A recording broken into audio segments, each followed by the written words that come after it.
Well, my friends, hello. Hello and welcome. Sorry, I'm a moment late getting started. I had some technical things that happened, and I hope that if you're here, you will pop in with a comment because I don't see anything right away until you comment. So Bob is going to be here joining us. Bob has a bit of a broken neck after his adventure in Italy, so he doesn't really stand straight. He kind of leans back. So I'm going to set him aside, but he is going to watch because he is a painter.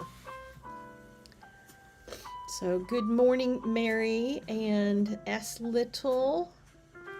Nice to see you here today. I have chosen from my jar, I've drawn out some random prompts, and we're going to see how they work.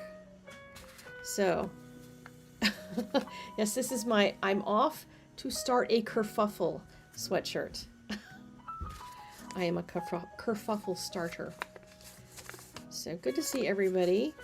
It looks like I have it set up so I can see comments, so yay for that. They are small on my screen, but I can see them. Shapes, delicate, primary or majority of elements in a design are intricate or dainty. So I guess we're going dainty today. And this, by the way, is from my abstract wash and ink class. Not the jar, but the prompts. So in that, I created a whole bunch of prompts for composition and color and all sorts of things that you can then print out and use. Combo analogous. Well, I guess I'm lucky that it's analogous because that's what I have today. Adjacent to each other in the color wheel. Well, it would have been really awkward if I had pulled out complementary from the jar. And what is the third prompt for the day? Oh yes, tell me in chat where you're from. See if there's somebody near you.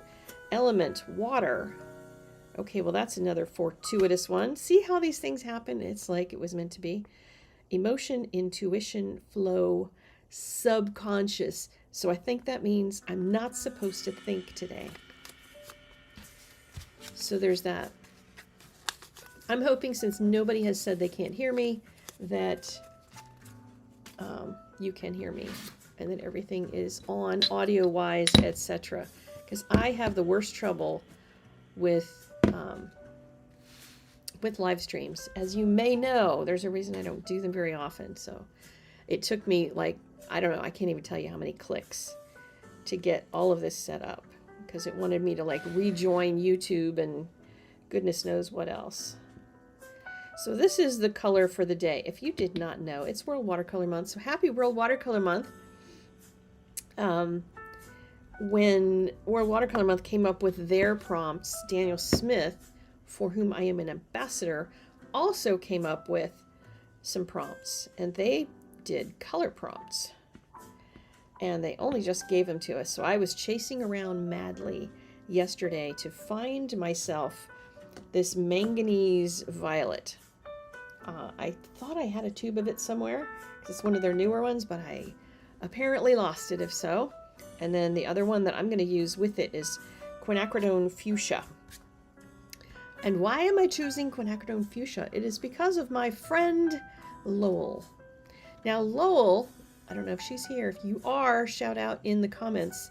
Lowell is somebody that I met when I was in Italy, but she lives just a couple hours east of me. So she is hopefully painting today, and maybe she's joining us. She's also going to be doing the demo at Daniel Smith's Friday Zoom call, and you should come because she's fun. Well, anyway, I was asking her if she knew. She's like the color expert, and I was asking her if she knew what I should play with this tube because I have not played with it before. And I said, I just need a quick idea. So she said Quin Magenta. And I looked and looked. I do not have any Quin Magenta. And I didn't ask her until after I had already chased around, driven all the way to Seattle just for this tube. So I found out that Quinacridone Fuchsia is just slightly different color, but they're kind of similar. So we're going to play with that. And that is what we're going to do. And I've got some extra jars. I'm thinking I may decide to attempt to mix them. I don't know if I'll do that or if I'll just mix on paper. So I have my 2 colors ready. If you are painting along, just grab 2 colors that you want to play with and play. Because I'm going to just wet my paper with a nice big brush. So I see some people in Washington, Wisconsin, California, Texas, Minnesota, all over the place. So, yay, yay, yay. And yes, when I went to Italy, that kind of led to finding out what my duty, well, not my duty, it's not like I have to do anything, but what I'm supposed to do as an ambassador and how I find out about things, because I didn't know they had a Facebook Messenger group in which they chat incessantly all the time. It's like people around the world talking all the time and sharing and things, and it's been fun, even though I can't keep up with it all. But I went on there and as well on text message begging to see if anybody in my region, in my little area, had any of the Manganese Violet for today, because that is Daniel Smith's color for the day. And you know what I didn't pull up? I was going to put it in this software that I'm using. I was going to put a picture of the Daniel Smith prompts, but they are on my Instagram, on my Sandy Allnock watercolor.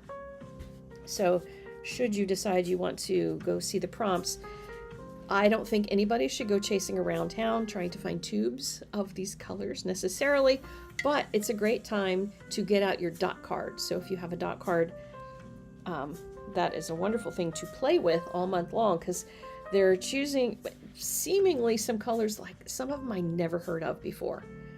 And some of them are, you know, colors I've painted with a lot. And ironically, for my my visit to the live stream next Friday on the 10th, I will be demoing. I decided I wanted to paint fire, and what color is the color for that day? Blue apatite. So I'm going to have to incorporate blue apatite into a painting of fire. So we'll see how that works. All right. I got it nice and wet. You can see my paper is a little on the lumpy side, but nice and shiny wet. And I'm going to see what happens here. Because this is supposed to be super highly granulating. So let's see if it is. It does feel a little bit like, you know, if you've ever used things like lapis lazuli, it kind of is a little on the gooey side until it gets kind of mixed up and gets going. So there we go. Oh, what were my prompts? What was I supposed to do? Analogous colors. Let's see. Delicate shapes. Okay, that was not very delicate. So we'll have to work on that. Maybe not all the shapes will be delicate. And then we had analogous colors. Oh, and this one was the subconscious. So maybe I don't have to be all delicate if my subconscious told me to go bold there. Texas in the house too. Yowza. Ah!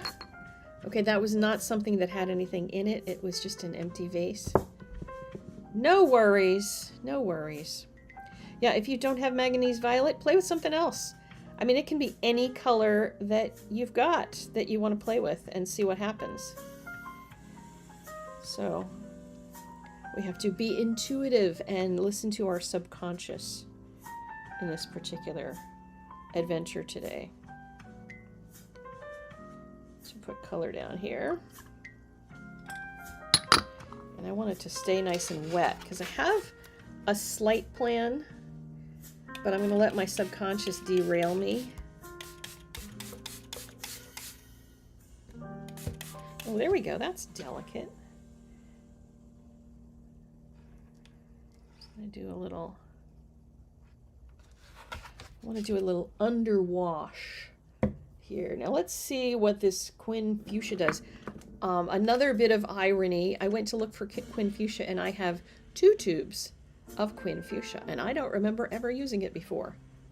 So guess what? We're going to use it today. Imperial Purple and Queen Rose. Yeah, anything that is analogous, meaning it's close to each other on the color wheel. Oh, this looks very pigmented. So I think I'm going to be a little gentle with it and not use quite so much here. Oh, wow. Okay, that is definitely highly pigmented here. Interesting.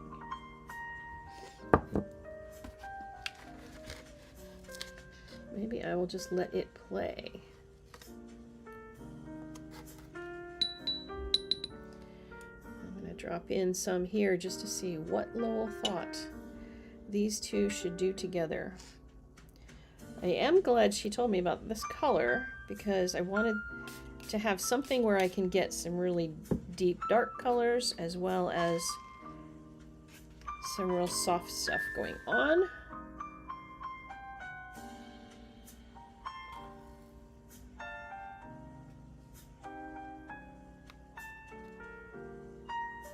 Because what I want to do is have a base on my paper that I'm then going to doodle in watercolor. So whatever happens is going to set the tone for everything else. I love what's happening here. It's kind of cool, and then it gets really rich in there. The granulation on this is insanely cool. Look at that. Can you see that? Amazing. That is maybe one of the most granulating colors I've seen. That is wild. And I don't think Quin Fuchsia does any granulating, but it's mixing with the granulation. So both of them are going a little crazy here. Way fun.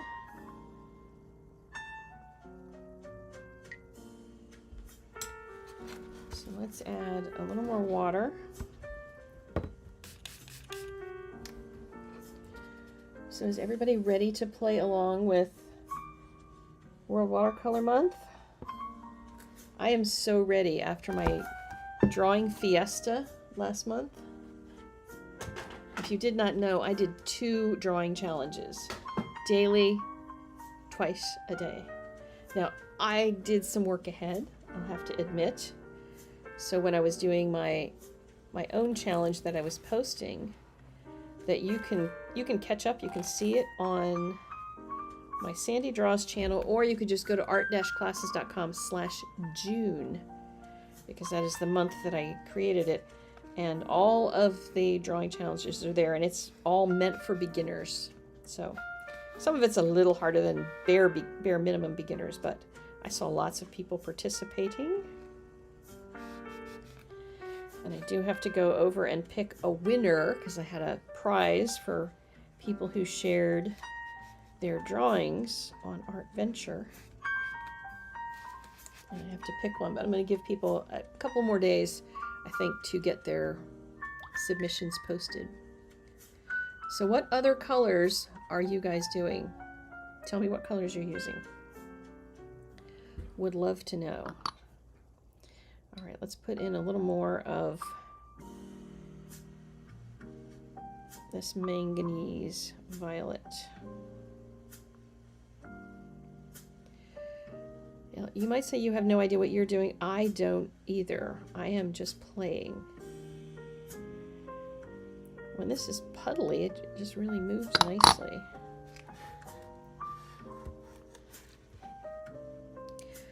So try to leave yourself some white space if you're going to do the doodling part with me, because you'll need some room.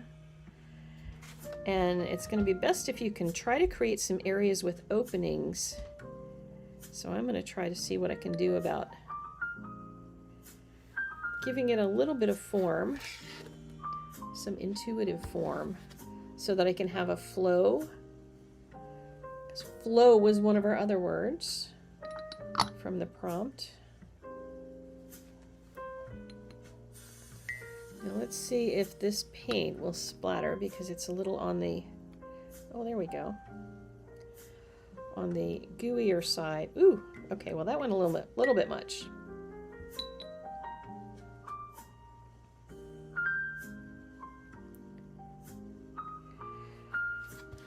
Because my plan is to start doing some pen and ink style doodles, but with watercolor instead.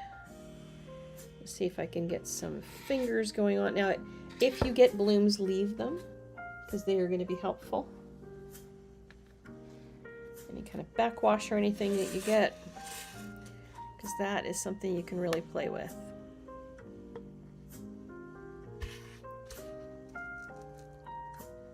Tilty, tilty, tilty. And let it run. Not much white space on yours. I told you too late, didn't I?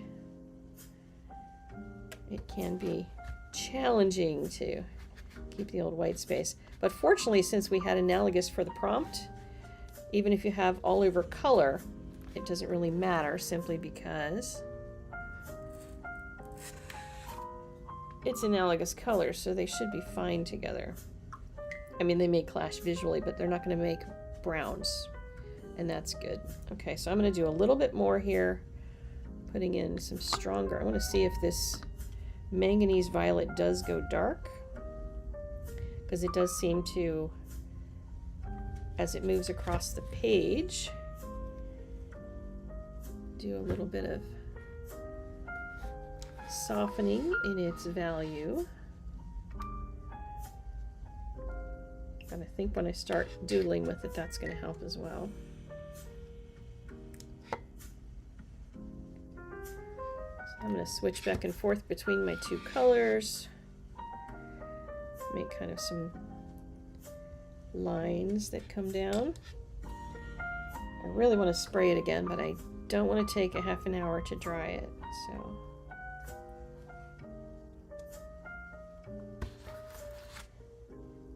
I'm going to do one more thing since I do have all this paint in these.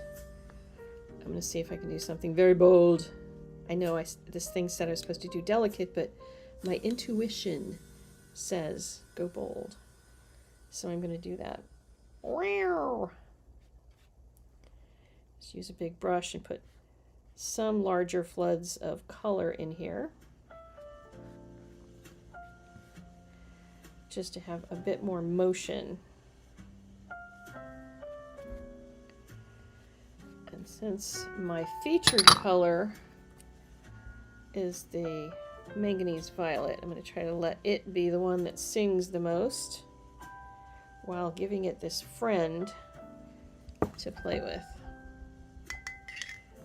Do we need to dry before doodling? Yes. So, I mean, unless you want soft doodles, I suppose you can try soft doodling. I'm going to dry mine though. But you can do what you want because it's your intuition as well. All right, what I want you guys to do is tell me whether you can hear the hairdryer or not, and if so, then I'll turn the sound. I don't know if I can turn the sound off. Yes, I can turn the sound off. I know on Zoom, the Zoom mutes anything like a hairdryer when you're doing demos, so let me know if it's annoying. And if it does mute it, and I should still keep talking while I dry my paper, let me know.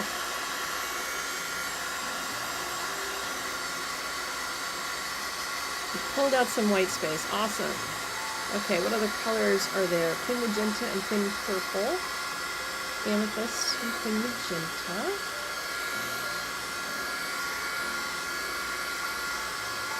Very nice.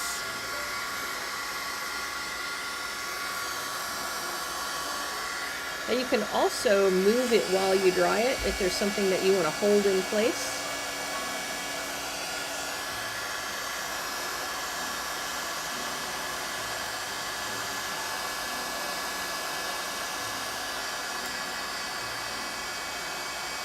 You can hear me and the hairdryer good, so I can still talk to you.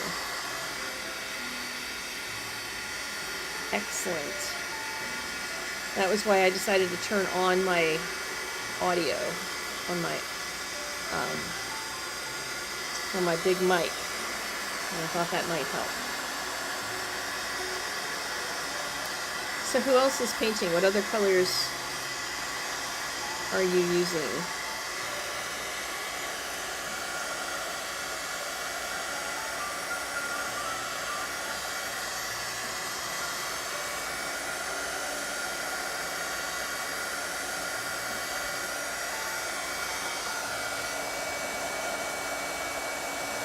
Although if we're all drying our paper, then maybe nobody can hear anybody.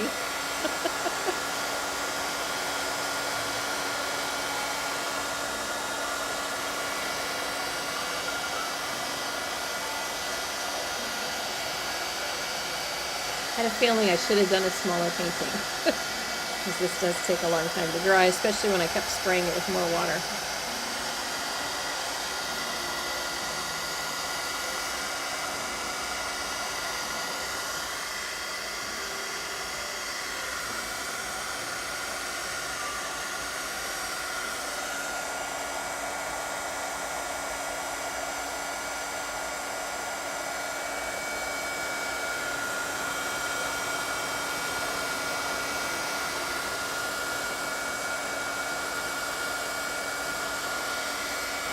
This granulation is off the charts. Wow.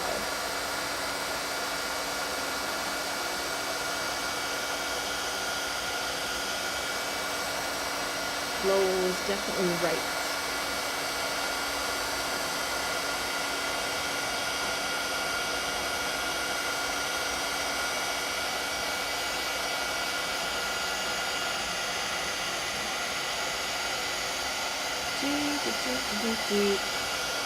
So are you planning on painting every day during World Watercolor Month? You certainly don't have to. I recommend it, but even if all you do is swatch a color that day, sometimes even that is just a nice, pleasant way to do something fun for yourself as a small break in a very boring day otherwise.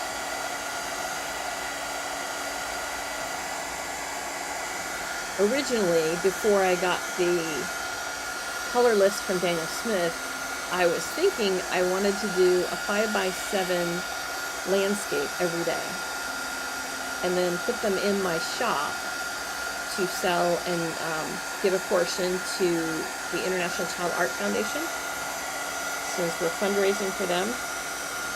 But a lot of these colors are not going to go well for landscapes necessarily. I might try a little landscape with this Manganese Violet later today and see if I come up with something like that.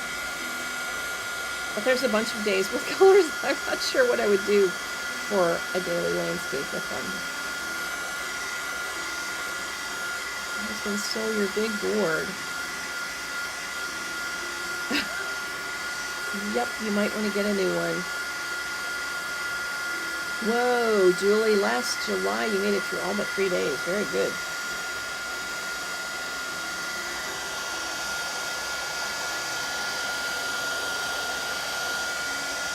See, this, I'm not sure if it's going to flatten out. It's pretty dry, but it's still lumpy. And for doodling, you want to have it as flat as you can.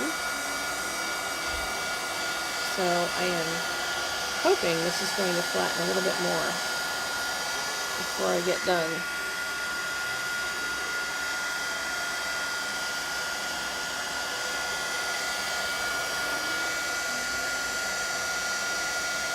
I think that lump might be with me to stay.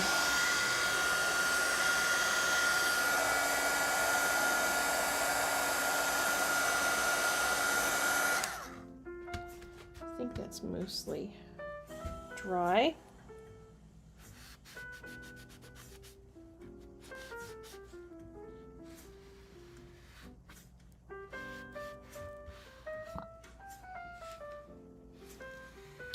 Now, if you decide you want to do pen and ink on top of yours, no harm, no foul, because pen and ink is fun as well. But you're going to grab the two colors that you've already used. Make some nice thick mixes with them, because thick mixes are going to give you some really strong doodling.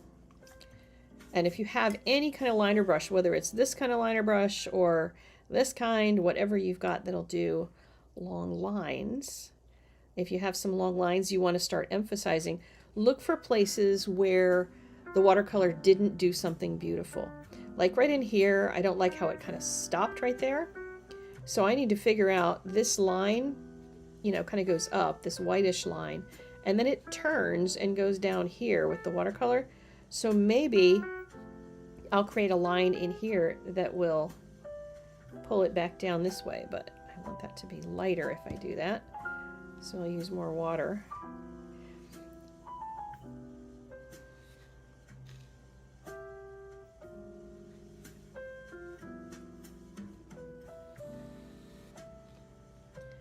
And then figure out where you want it to go from there. If I want to end it down in here and get a little darker.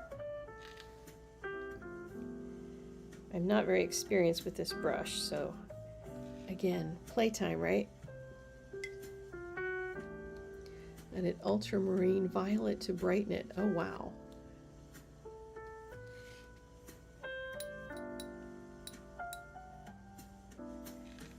Alrighty, let's see. So I'm going to take some of the... So I've got some funky things that dried in here a little weird. And those, again, I can start to see what do I want to do to make them look more elegant. So I used paint here and then dipped my brush in the water. So hopefully it will delicately soften out and melt at the end of the page.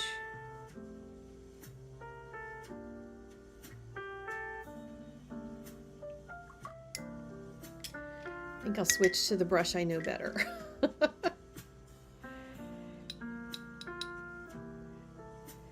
Because this one I have a better idea how to control it.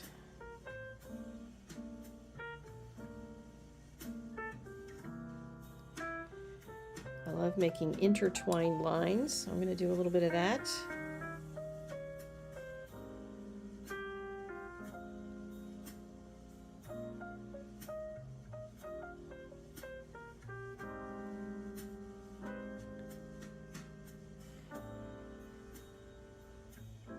If this one comes out well, we'll see if that happens. Then I will put this in my shop too. Not just the ones that I was planning on doing for landscapes, because I might not do all landscapes now. So I'll put them all in the shop. They'll all be in the shop the day after whatever day I paint them, just to give me some grace, some time. So now I've got a kind of a line coming in here. And that looks like a paint blob, so I'm going to try something else too, just for kicks, you know. I'm going to take the cap off and then see if I can make some marks that look like that so it looks intentional.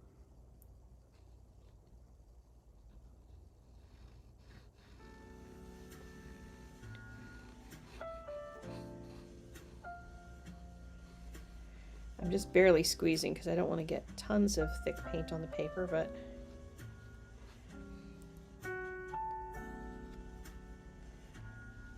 a friend of mine said he just saw a show, an art show, in which the painter had painted fire, because I was telling him about my fire paintings that I've been practicing.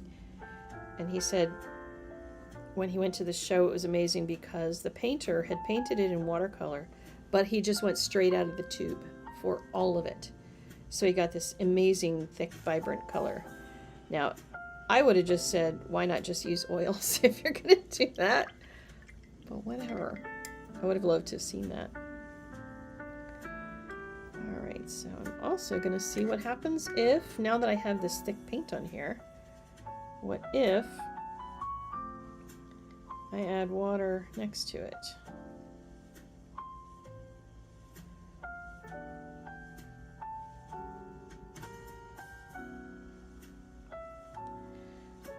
So see, with the doodling thing, you can doodle any way you want. You can doodle something thematic. So if you see a face in what you've painted, you can paint it into a face.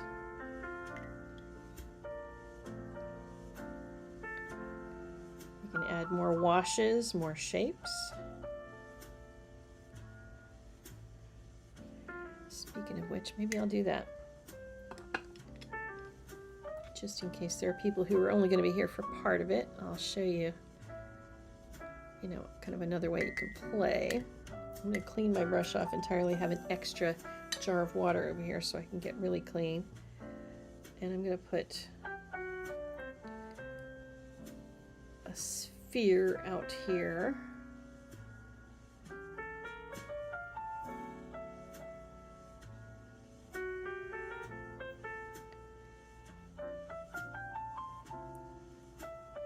And let that play into the water.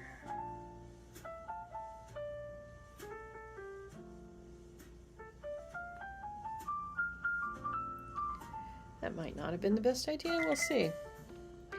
We'll see how it dries, and if it doesn't dry great, I can doodle right over it. It might be really interesting to do that. So it's lifting up some of the twin fuchsia underneath of it. So I'm getting some different color mixes.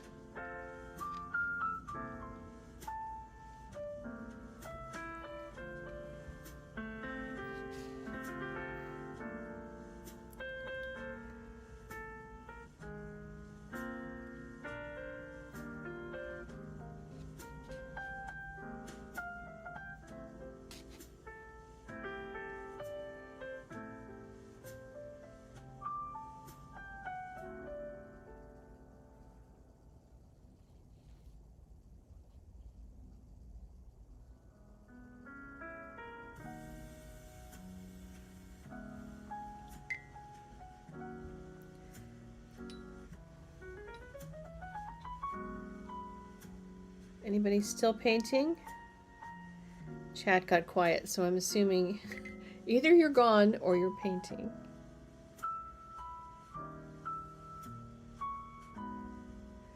See, I'm lucky I get to just talk while I paint, and you have to stop and type.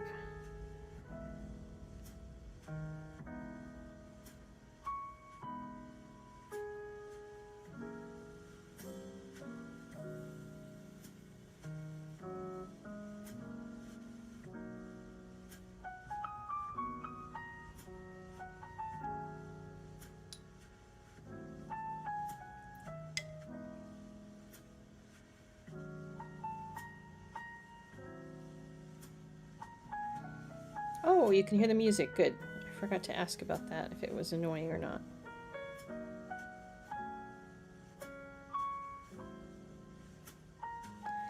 Thought it might add to the relaxed ambiance.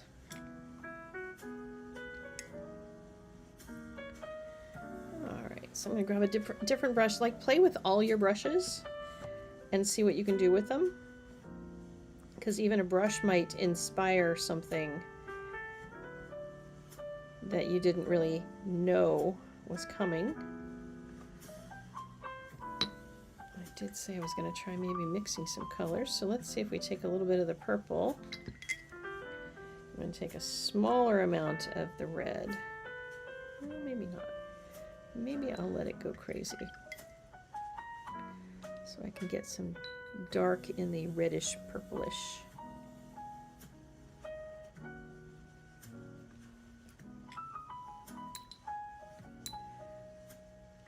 Well, this kind of thing is good for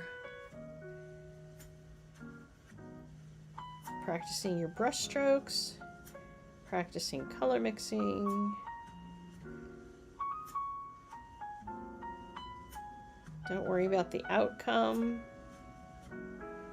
Worry more about the flow. Well, hey, Magdalena. Nice to see you.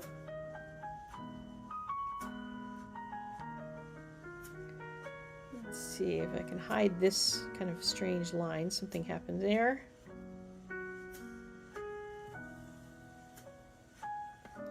Dog hair.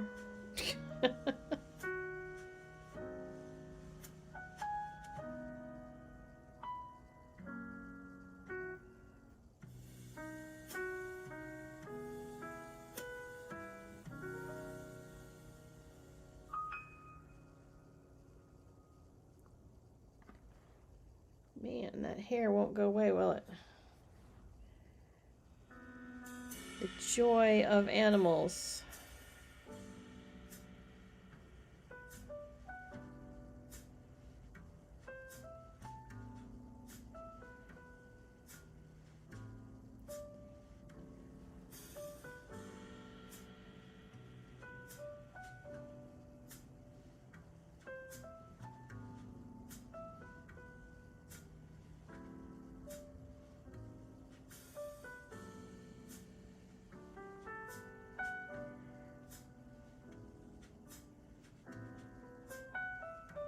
Dot, dot, dot, dot, dot.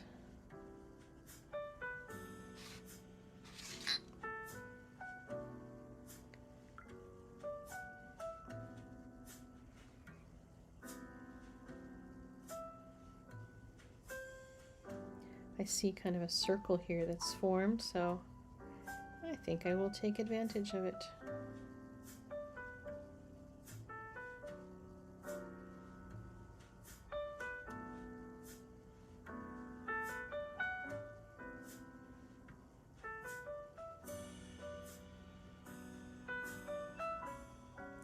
Now, if you have sprayed your painting periodically, I found like a very wet area in here, so be aware you might need to go and re-dry.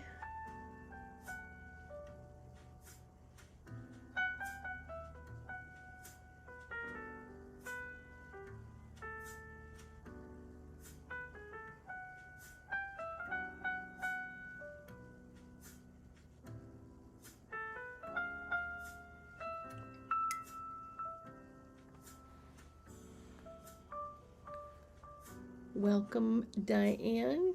Always welcome here late, even if... oops. Well, look at that. I have an extra bloop on my paper. Haha. That's one reason I don't like these kind of liner brushes all that much. So for those who are arriving late, we started with just a loose expressive wash to just get the paper started. Dried it, and then working on whatever colors you're painting with. Just let the colors flow. So I have Manganese Violet and Quinacridone Fuchsia that I'm playing with.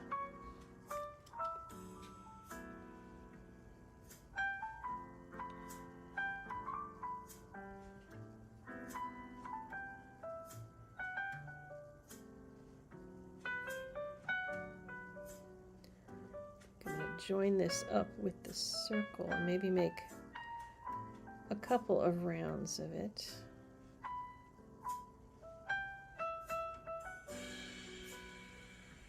Because my circle wasn't truly round. So you can disguise it by making it look like you meant to do that. Haha. Because no one but you and I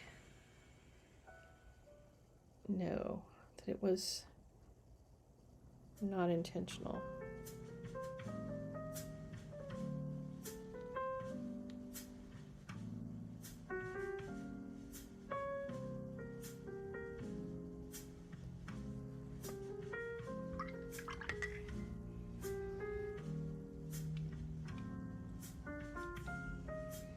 Cat hair does stick out of the side of everything, doesn't it? It's just all over the place, and I don't even have a cat. So I think mine is dog hair, but sometimes I wonder, it feels more like cat hair. Like somehow I went somewhere and picked up a cat hair stray off of some person that I walked past.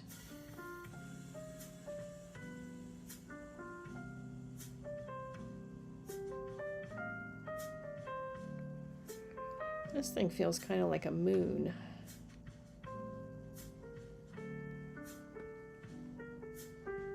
Wonder if it needs some more dollops of craters.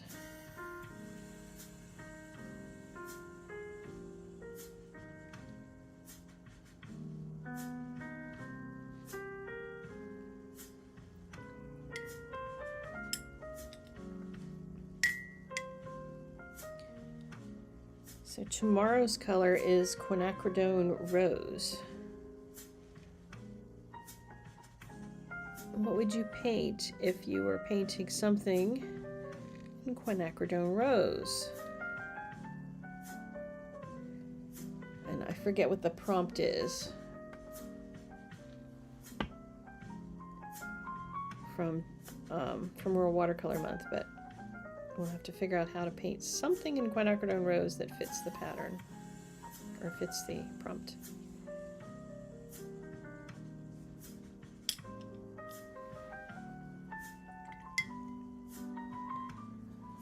I'm a little worried I'm going to lay my arm in some paint here, so.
That came out really, really, really thick where I squeezed the paint on.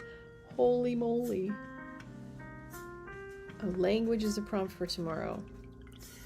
Originally, when I was thinking about that, I thought I might paint something from another country, like Italy, since I've just been there.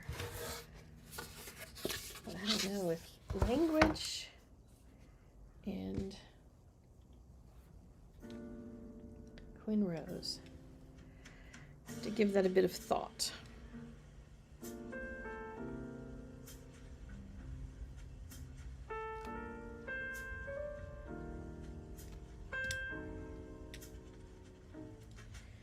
Glad I have all my brushes. I keep changing my mind about what I want to do.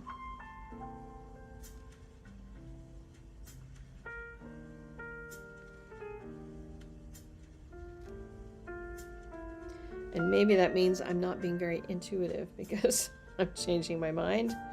Shouldn't intuitive mean you just go for it? This is wet still.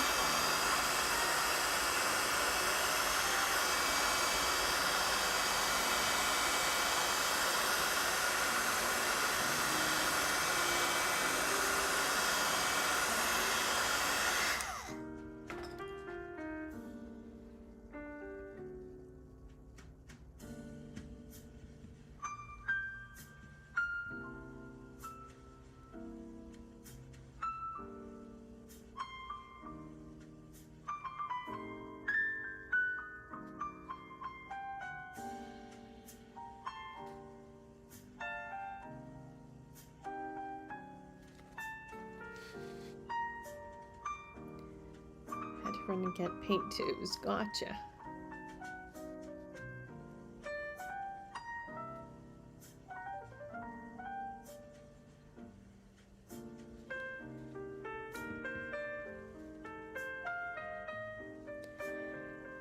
So I'm thinking a bit of what I would do if I had a pen in my hand instead of having a brush. For my normal style of doodling. So whatever your normal way of doodling is, do that with your brush. You might have to figure out which one is going to accomplish it best.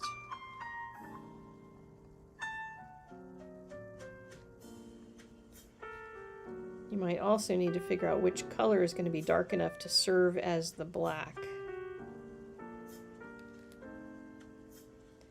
But if you Zentangle, like, you know, if you're that kind of doodler, then you could Zentangle on your painting, but do it with paint instead of a pen.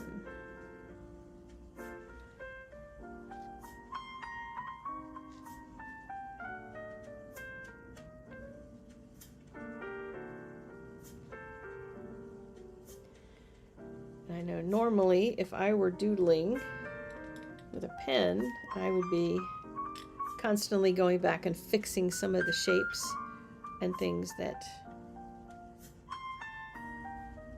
didn't come out great in the wash. That's one of the fun things about doing the doodle part, is you can fix all that stuff.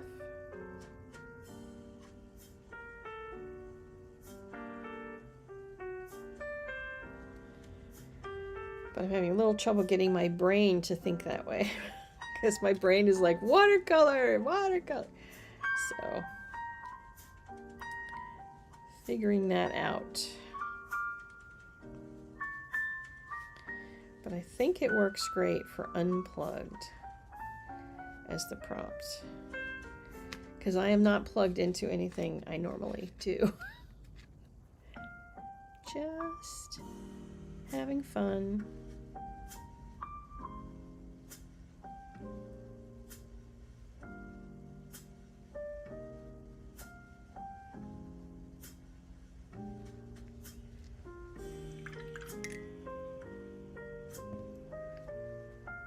But one thing watercolor can do is allow for both really strong doodling with a dark mix of the color,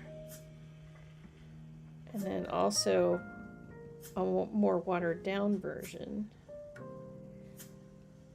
So I can create something that's a little softer too. That you can't do with pen and ink.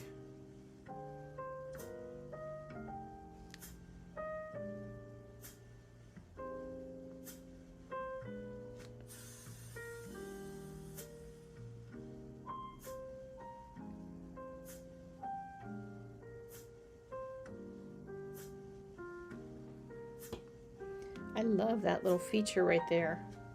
I hope I can make something like that across the whole piece. I don't know if I'll be here on YouTube to do the whole thing. Might be a little ridiculous to have a live stream that's quite that long. No one will watch that nonsense.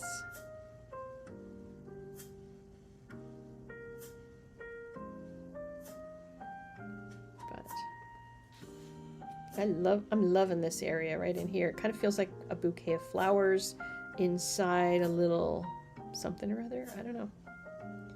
Kind of fun.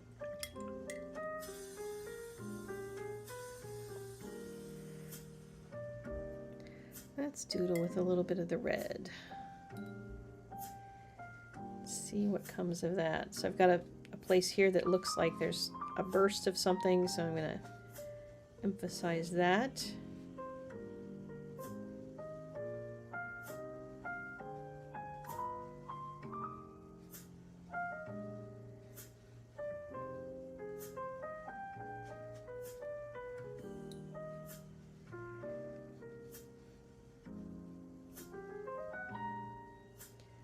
So do you guys watch mini live streams?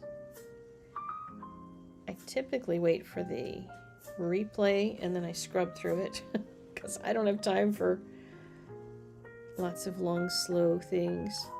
I've done some, or attended some doodling live streams because that's helpful to just spend time listening to somebody else yammer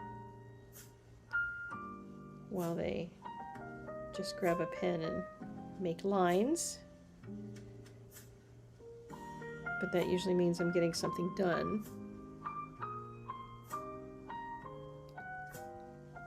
Tim does 2.5 hours regularly. And do people stay the whole time? Man.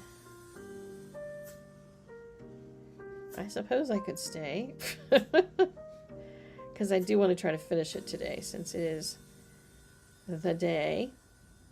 Oh, look at that. That turned into some little leafy thing. I did not expect that, but I'll take it.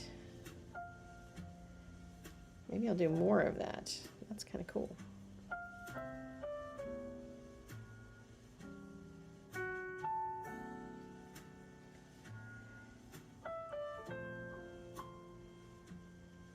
you guys can't stay the whole time, then do promise me that you'll come back and kind of zip through the end, because YouTube, what they do is they base the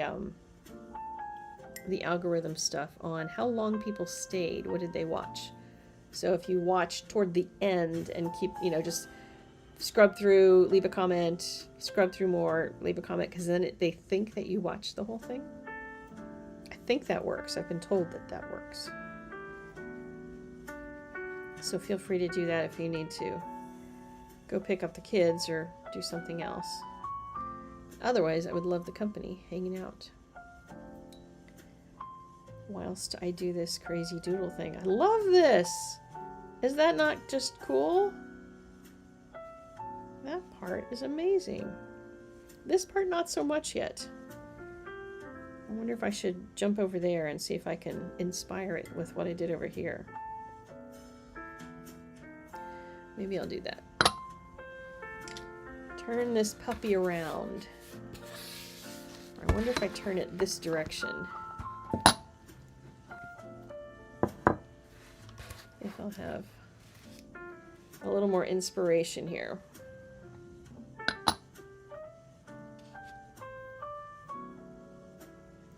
Okay, so leafies. Where would I put leafies if I were to stick them in here? That little dollop of my accidental drip is still wet. How is that still wet?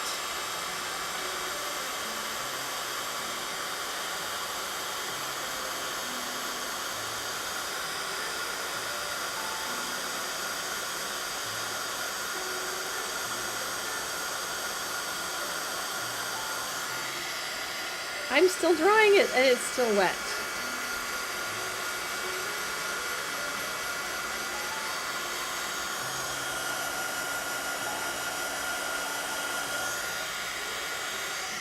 Goodness gracious, that is one stubborn dollop of paint.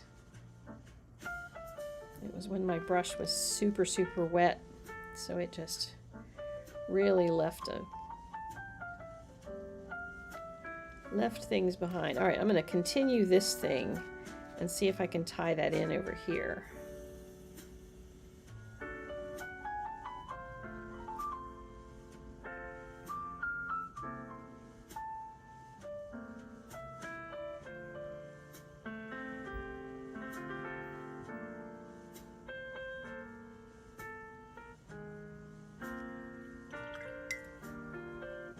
Got a whole bunch of that Fuchsia in there. I need more purple, not just the fuchsia.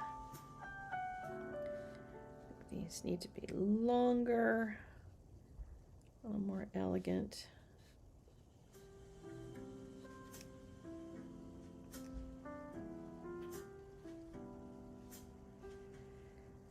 So a few things are launching today on the website in case anybody has signed up for any of it. One is the nature journaling class. The July 1 lesson is up. So whether you're the yearly student who signed up for the whole year, or if you signed up just for summer, there are videos for you. I went to the beach for you. And I have some very easy techniques and then kind of a landscapey thing that's kind of fun. And then 3 new classes launched today. Hopefully I got everything public in the right ways. When I set it all up, because I was doing everything late last night. I was up until 1:30 getting it all ready. The Majestic Mountains class is available right now. If you want to see the first lesson, you can get signed into your account. But you could also do something that's an experiment, because I'm going to be on a Zoom call with students, and you can watch it together and you can paint along with it. We can pause it if anybody gets stuck behind and need a break, and sit and talk while we pause for people to catch up, and then have Q&A during and after. So if you're somebody who's always wanted that in a class. This is an experiment. I'm curious to see whether or not I can even get a video to play. I tried it years ago on a Zoom call and it didn't play the audio. And I don't know why that is, and I hope that they've changed that by now. We'll see.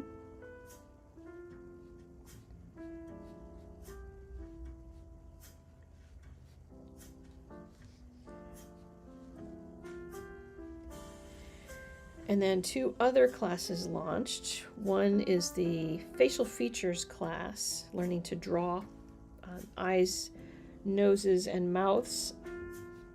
And that class, I believe, is complete. I do have to go back and check it today to make sure. But that was the big one I was working on last night, in addition to the portrait class. It's not a watercolor portrait class, it's graphite. And in that one, only the first 3 lessons are done. The others I have to go get started finishing after I'm done here. Because I had fireworks issues. Because my dog Vienna just gets so panicked. And in a couple of the video voiceovers, you get to hear her. Because she hears a firework go off and she just absolutely comes unglued. And after a bit, she becomes very stressed out to the point of, like, the only thing that'll calm her down is if we either go sit in the car, so the noises are dull and she can't hear much, and she's perfectly fine. We just sit in the garage in the car for a couple hours. Or if I sit on the sofa and just hug her really tight, which means I can't get much work done when that happens. So I didn't get that class completely done. The filming is all finished. I just need to finish the last voiceovers for a couple of the portraits. But the first few are done.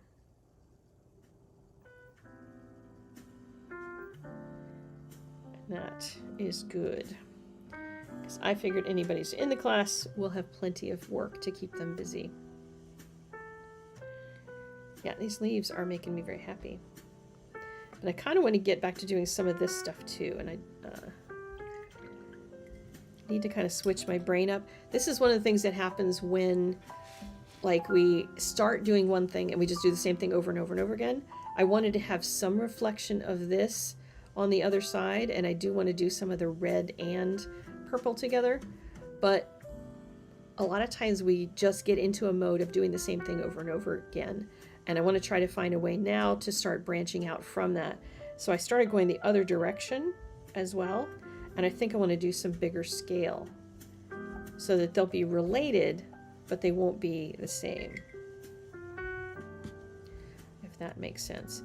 Because the same thing happens when we do regular doodling, when we are painting things. You know, there was one time somebody was painting a scene that had a whole bunch of rocks on a beach. And I was in a Zoom call. We were doing critiques, and she was like, I don't know what's wrong with my painting. And all her rocks were triangles. They were all the same triangle all over the beach. And that's what our brains do. They tell us to just do the same thing. And then we end up with something that's just an over and over again repeat. Now, sometimes for the art, that is what's called for. But a lot of times, that just is a way to get boring really fast.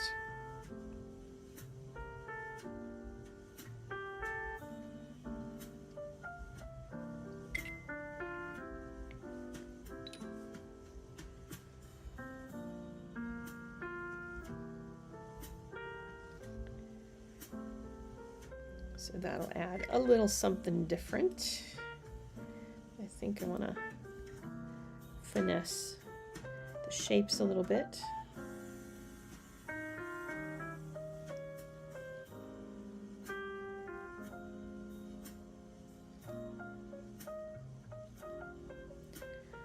I'll drop some purple in.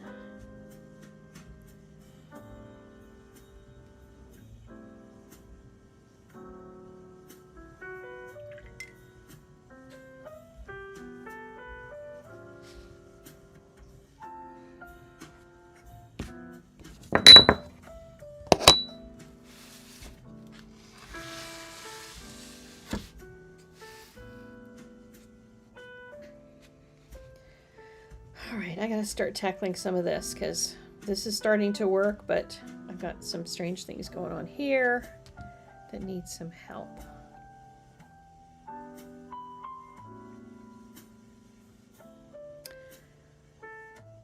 So is anybody working on some art other than watercolor?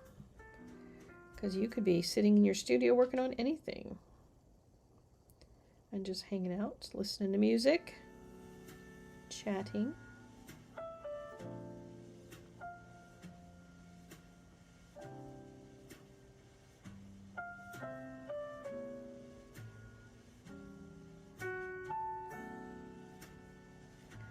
I think I'm going to try to bring some darks up in here to disguise the fact that this got really dark around one edge.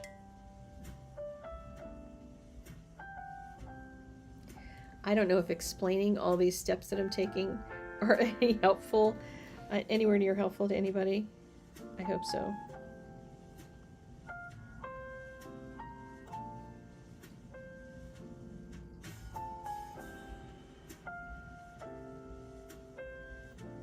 I think I'll do some negative painting around some of this. I think that would be good.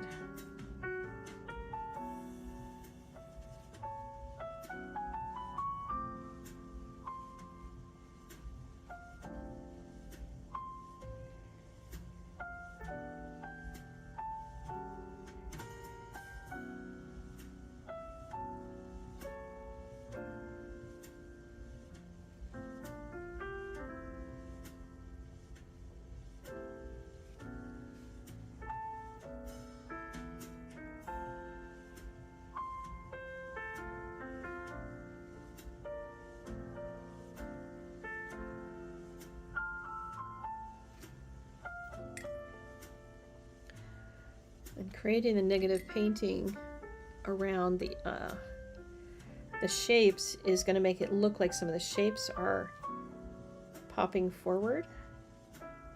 So it's a fun contrast to everything else that you've got going on.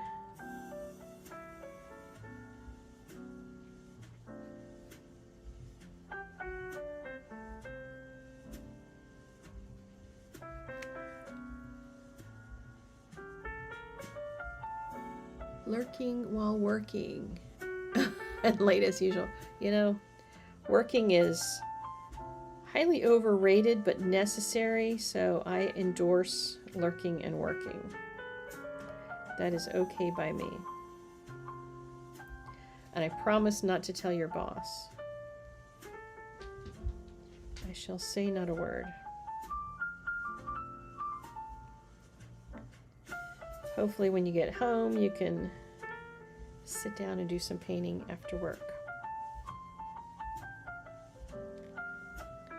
So now I've got these interesting shapes that are related to these, but they're not these. They're just a different form of it.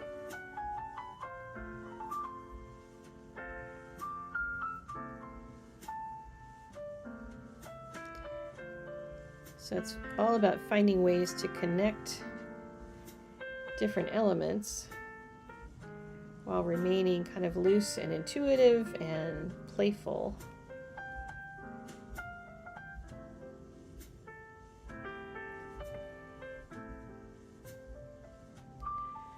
So let's tackle some of these other areas now. I like that the Manganese Violet does get dark, because when I was talking to Lowell, she said that it's, you know, it's a very washed out kind of looking color, and it's best if mixed with something. I find it to be like absolutely gorgeous when it's not mixed with anything. And I don't know, sometimes, you know, if we don't play with it to see if we can get it really deep and dark. I mean, this whole strip here was direct out of the tube. So I do know that I can put it direct on the paper that way, but I can also paint it and get some of that same, oops, okay, don't lean in the wet paint, Sandy. But I can get those different values.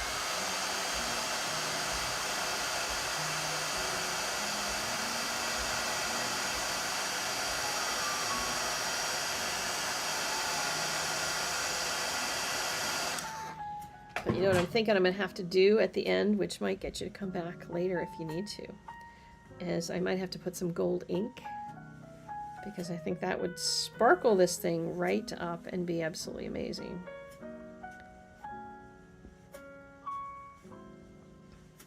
But that will be after I get the majority of the doodling done. I'll see if it still needs it by then.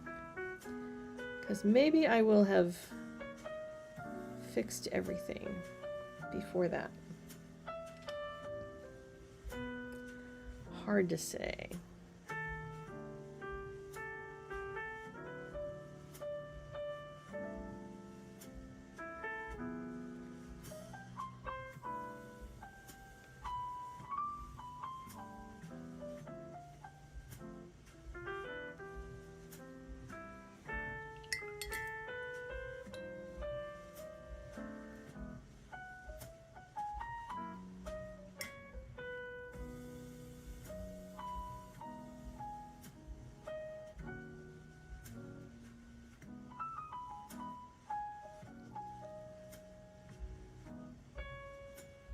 Colored pastel chalk pencil on top. You're gonna frame it. Awesome! Oh, I'm so glad. Which lessons were you working with? Is it something from a class, or was it from the June challenge that you were using? Sorry, if there's somebody watching on the replay. It says, this morning I continue to sketch with your lessons, and then I put colored chalk pencil on top. I'm going to frame it. I couldn't have done it without your lessons, so do let me know which lessons that was, and send me a picture when you get it framed. I'd love to see it.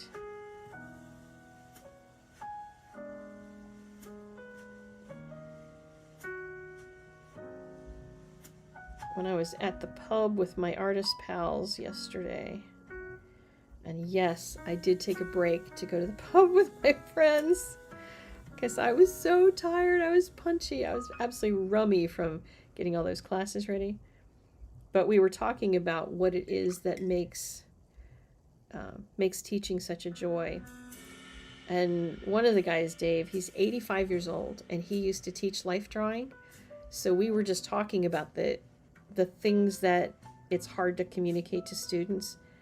And it felt like all of a sudden I felt part of the continuum of art, because he was teaching, you know, many, many years ago, and had the same troubles with people not understanding, like, perspective. Like, how do you explain perspective in a way that people get it?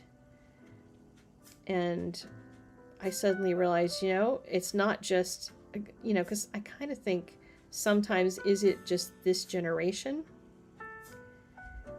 that there's, you know, people that don't get it? But no, it's every generation struggles with that same thing. And it was just really fun talking to people who have taught.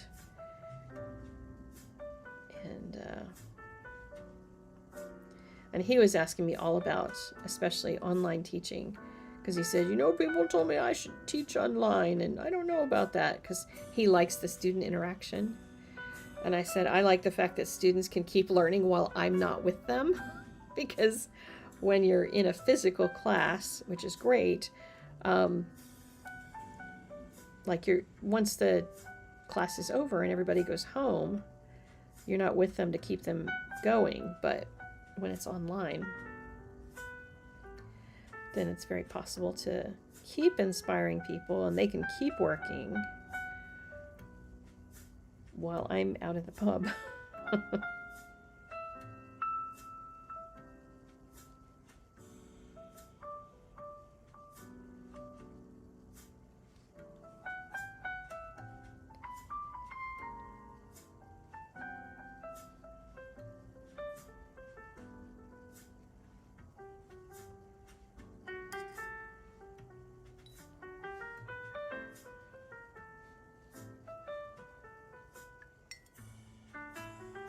Okay, so it was one of the June challenge ones. Awesome.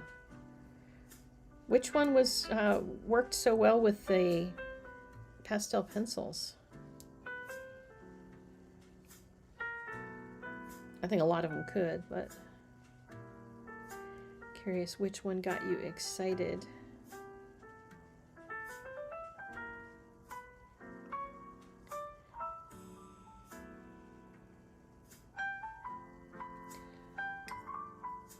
And by the way, feel free anytime if you have a friend who wants to learn to draw and they just want something to get them going, or somebody who just needs a kick in the butt to do a little something every day for a while, send them to that page, the June page on art classes. Because I'm hoping that will be something that'll be there for a long time for people to try out. And I mean, even for people who have drawn before, it's not just for beginners. You could do fancy drawings of each one of those, not just simple ones.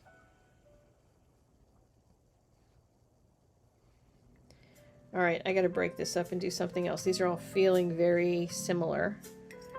So it's time to shake things up.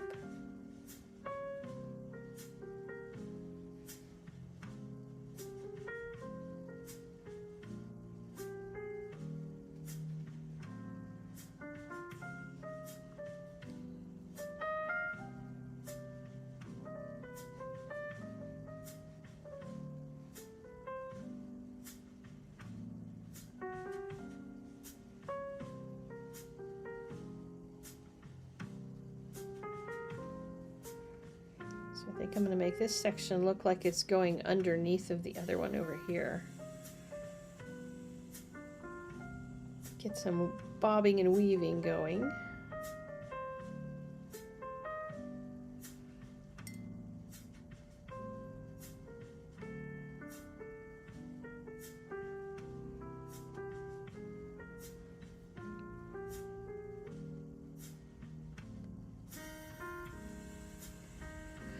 Well, I can say I'm not a big fan of the Quin Fuchsia, even though I bought it twice. At least not with the purple. Maybe that was the thing that makes it not great. But you know, it's good to know that.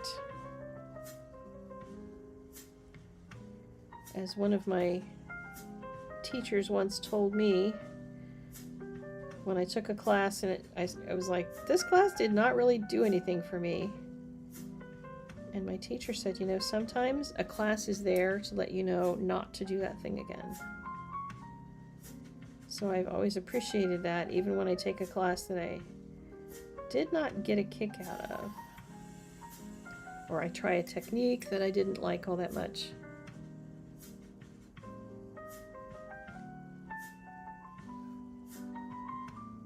Then, okay, I'm not really sure that weave worked. That did not seem to do anything.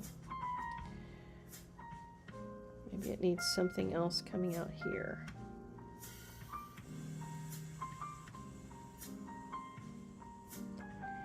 I'm using a lot of Manganese Violet in order to get it this dark.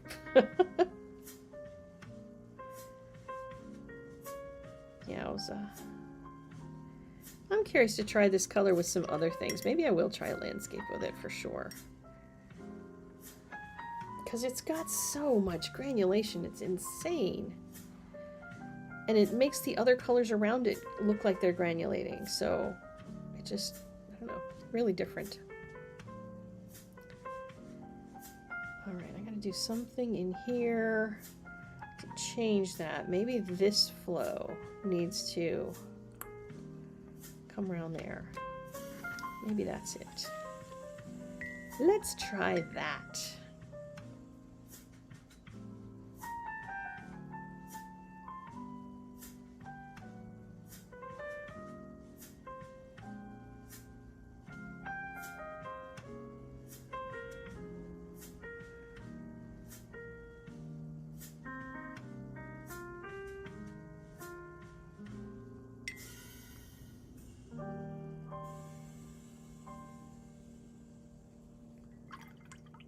Okay, I had some funky paint on the brush there. Whoopsies.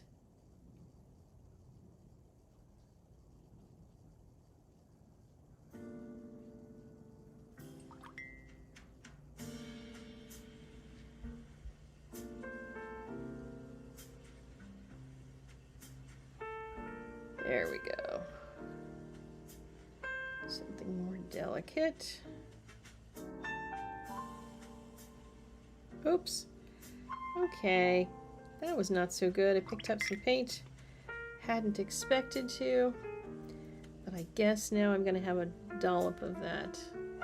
Give it a little movement. Maybe I need another little dollop out here. If it's going to insist on being there, let's let it really be there.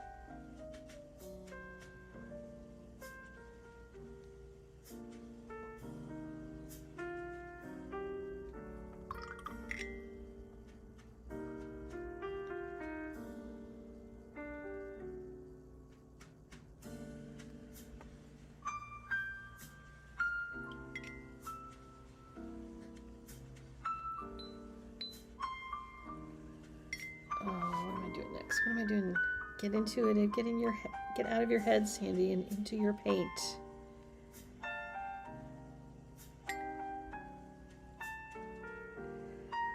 Problem is my head thinks about things like composition and all that and wants to go do certain things, and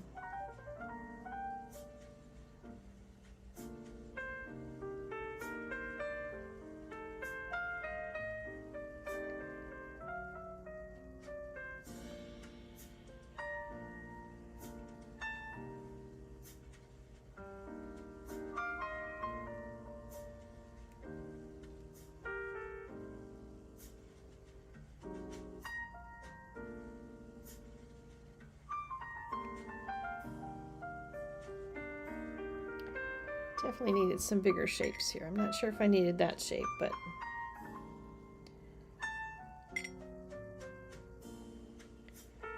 is what it is.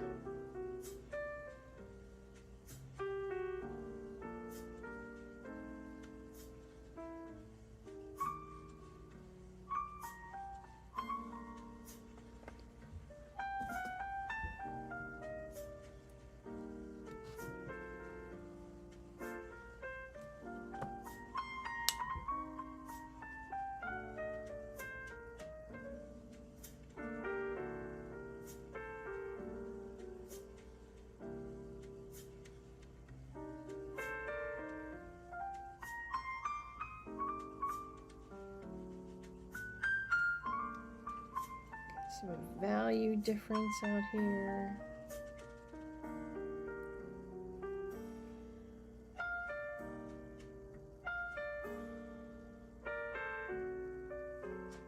Oh, look, we have a fish.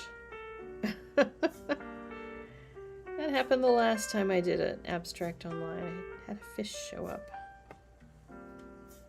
Maybe that's a thing. Something in my subconscious.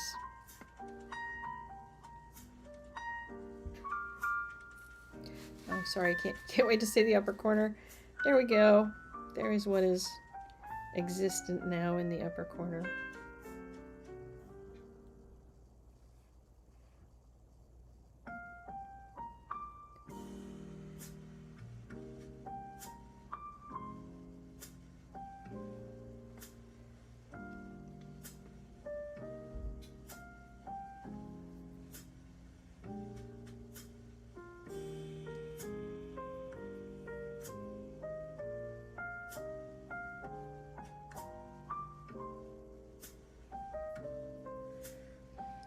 I'm going to leave some gaps in between the doodles so they definitely feel like they're twisting as they go up and over.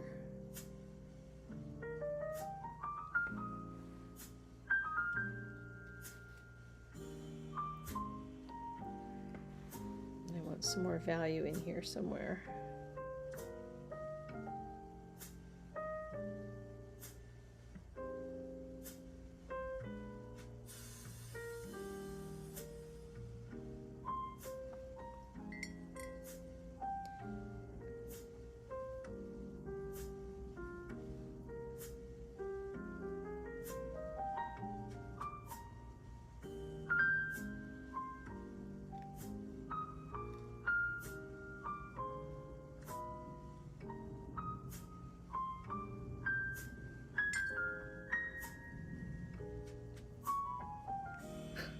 feel like I got peanut butter in my chocolate and chocolate in my peanut butter now.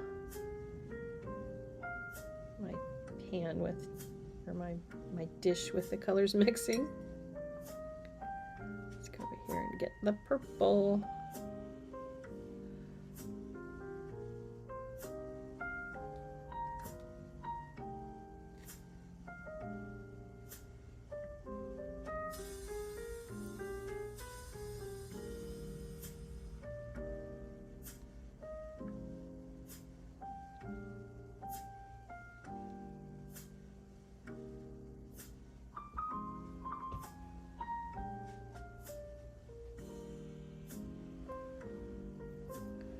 Just got a hint here at some of those other leaves. But again, trying them in a different way, kind of turning a different direction, coming out of the darkness instead of crossing the light, that sort of stuff. So I'm always looking for ways to reflect the same things, but to change them in such a way that they don't get boring across the page. I've got one boring area in here, but I don't really want it to be all linear, so I think I'm going to let this corner right here get a little more expressive, a little more spontaneous.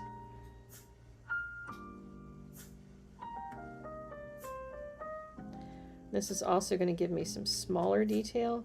This brush, this is my vegan brush, and it gives me these streaks if the paint is mixed just right, which is kind of nice.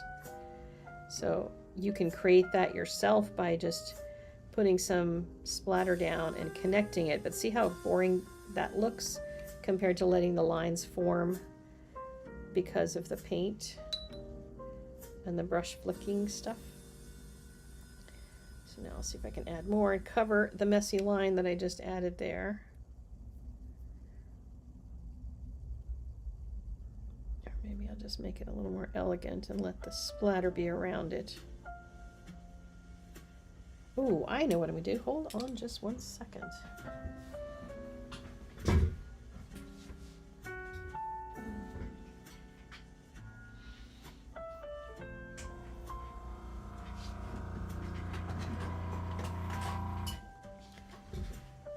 This is a Copic airbrush. I could have done this with a regular airbrush, but this is the one that's hooked up. And I'm gonna push the paint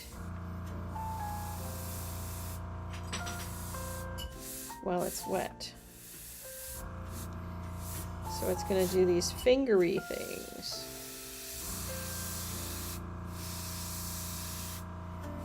Now you could do that with a straw if you have a lot of breath. But if you, like me, are challenged in having quite that much hot air, which I know is surprising to people, but you could use a straw to try to create that, but the randomness of the airbrush is pretty phenomenal. So I think I need just a little bit of dark in there to cover up what is now a huge blobby mess. Might even need to do this again.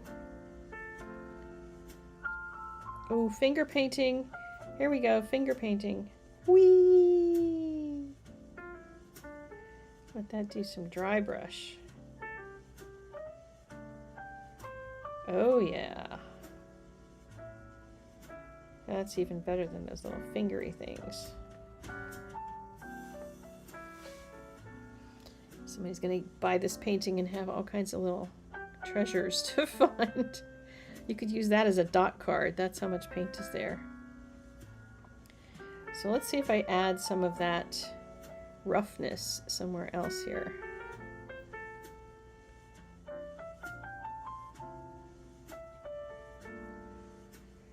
Oh yeah. Now we're getting intuitive, right? A little bit of finger paints. I will have to put a link in the doobly-doo to what the music is. Let me see if I can find it on my tablet here. It is by the Chill Jazz Station on YouTube. And it's like 11 hours of this chill jazz music. I think it's AI music, I believe. Which makes me sad, but I can't find actual musicians who will do 11 hours worth on one or on one video, so I can just turn it on and it acts like radio with no ads. You do have to be careful with some of those because some of them do have like giant ad breaks in them. So if you don't pay for YouTube Premium, you might get some interruptions.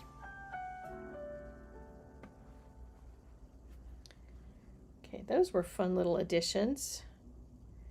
It is feeling really chaotic down here though. Anybody else feel that? Because I'm kind of wondering if I've overdone it. Perhaps I shall bring the chaos elsewhere. I might do like a big wash in that area and do something else to it. We'll see. I do love a lot of this, so I don't want to get too chaotic, which is why I'm kind of thinking the wash there leading up to this more simple area might be helpful. But what I think would be also suitable here is some of the dry brush that I did over there. Just getting a little bit on my finger. And this is what a watercolor stick could also do, except with my finger I can be a little more gentle with it and create some real interest here.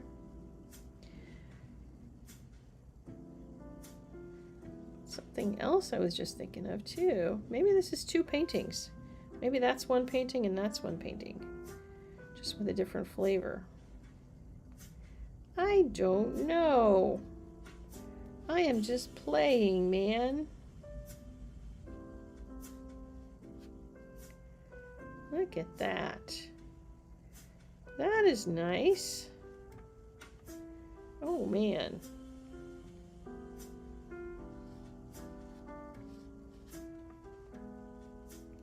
That goes right with all this texture so well.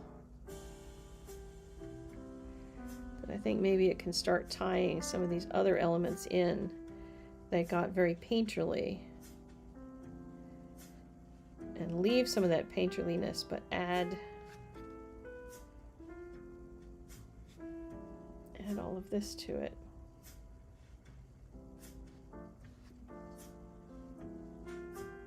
Maybe that's my practice painting and this is the real painting. What do you think? Oh.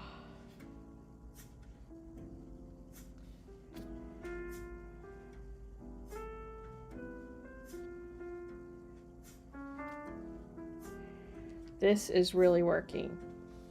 I'm able to get some really nice deep darks, which is what I want, but also get that dry brush texture that goes so well with all of this granulation. Oh, this is making me happy.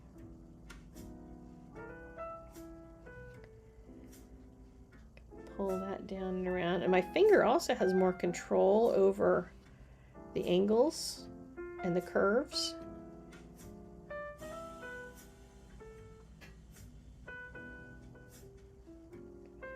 I feel like a little kid getting excited about silly little things like finger paints.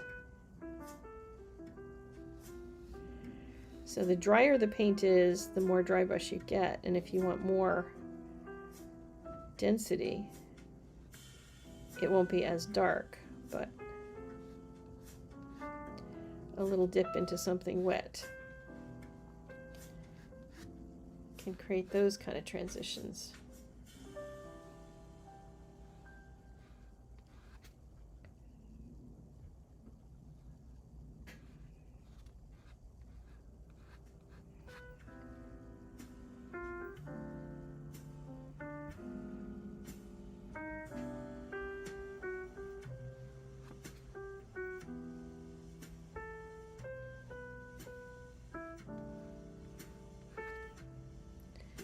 When my mom used to do abstracts, she said she couldn't explain what she was doing, so I'm trying as best I can to tell you kind of why I'm doing one thing or another and what's bringing me joy. So hopefully that's helpful.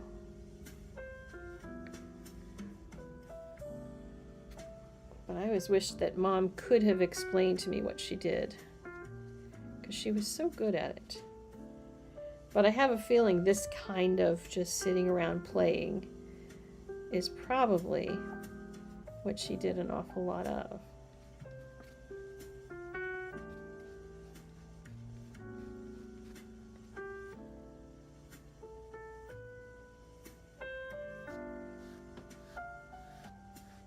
Because all she would describe is having done,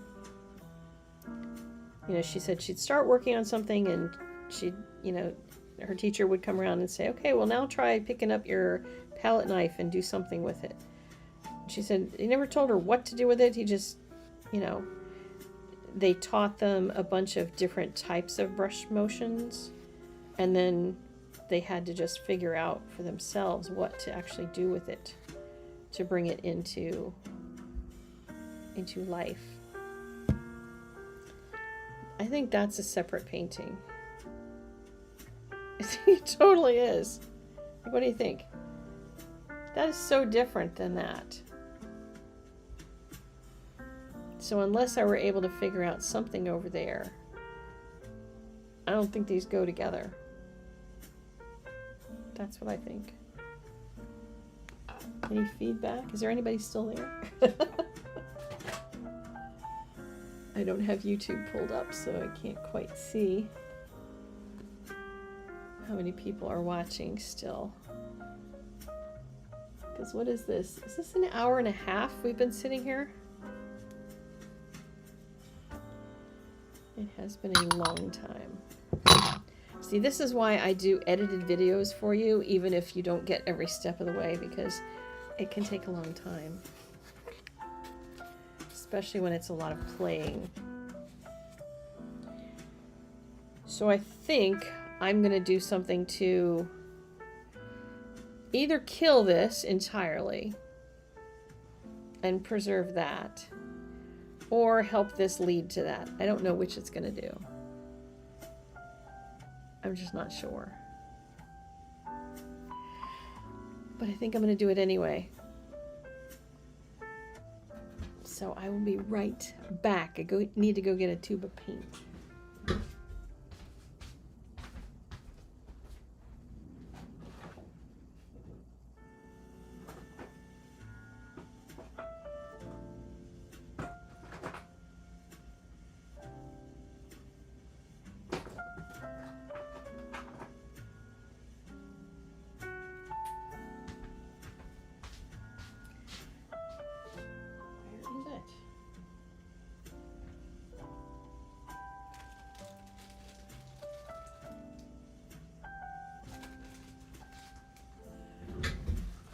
I don't have a tube of what I wanted.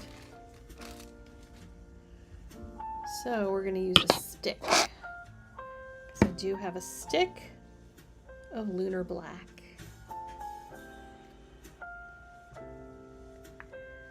And I'm going to consider this side on over here as my play side, where I'm just going to try something. I'm willing to sacrifice it if this does not work. I suspect it may not.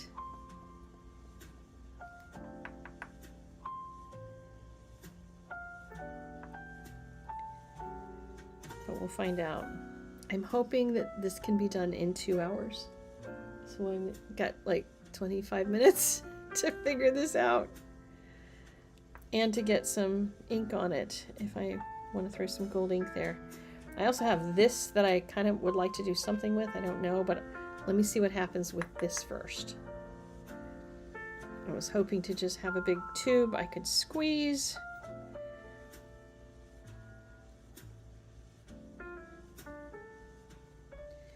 Maybe this is me missing pen and ink. I just want to have some black in here. Maybe that's, I don't know. Who knows? Well, I don't know if this is enough yet. But I'll try it in a small way and then see if I get bigger with it. I do have a ton of paint over here, all that paint that I squeezed on, so... Squeezed on or squoze, whichever it is. And I'm just going to say goodbye to this side and be willing to say goodbye to it. Using a stick because I couldn't find a tube.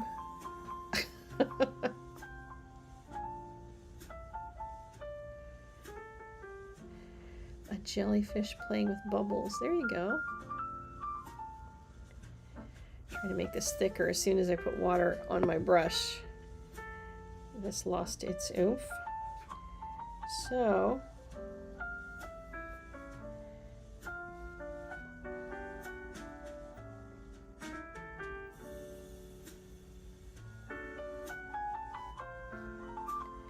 I just want to get a sense of whether creating a black that's going to go into white is going to make a difference, or whether I'm just going to quit it and cut the painting in half.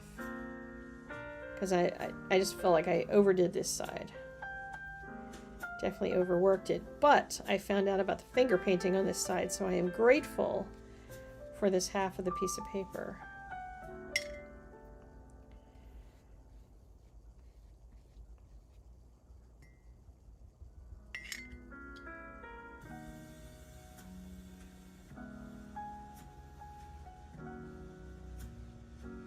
Yeah, I think this is going to be trashed. I think so. Because I don't think it's going to get black enough to do what I was envisioning.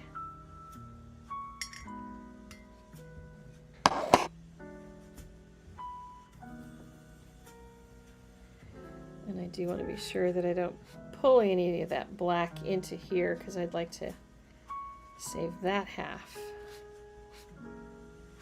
of the painting.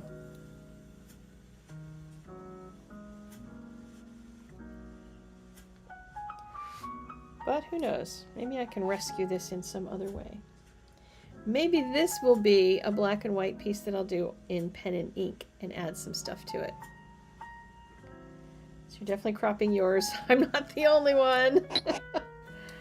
But you know, that's what playtime is for. Playtime is to just see what happens.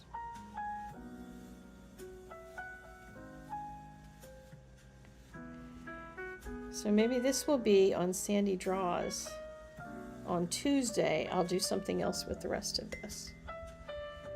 That could be. So I'm going to leave that for now. I'm going to let it just sit there and be a big black thing. And just so I can get an idea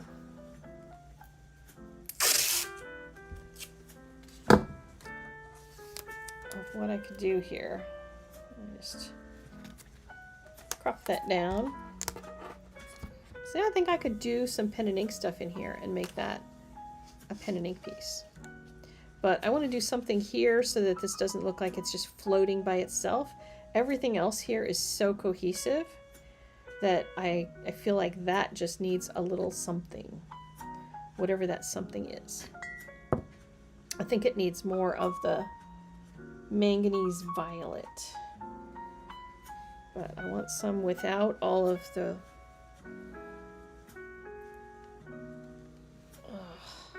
all that fuchsia in it. Because I think I needed overall a little less of the fuchsia in here.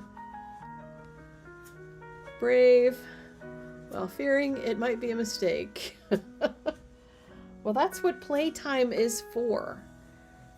It's not for just sitting there doing stuff that you know is going to work. Because, I mean, I know I can do this stuff. I didn't know that this finger painting was going to be such a joy. But, you know, that would just be doing what I already know to do. So why not try doing something else very different? So, got my brush in super clean water. in my other jar.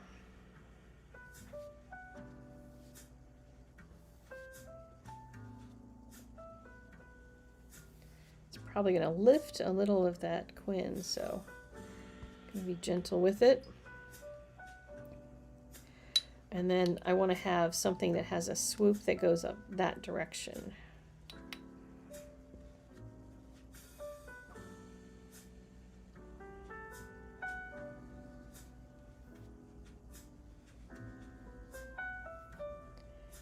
Find a way to continue it down here.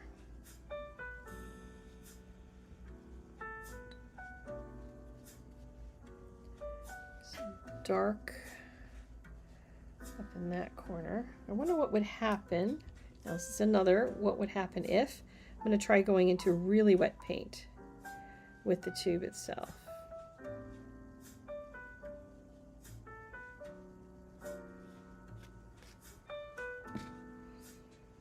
And then a little more finger paint.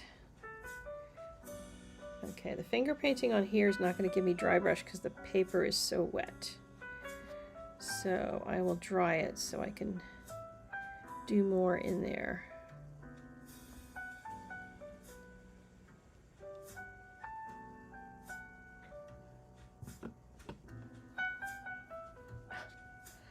I'm glad you think I'm brave, but I'm just someone who plays.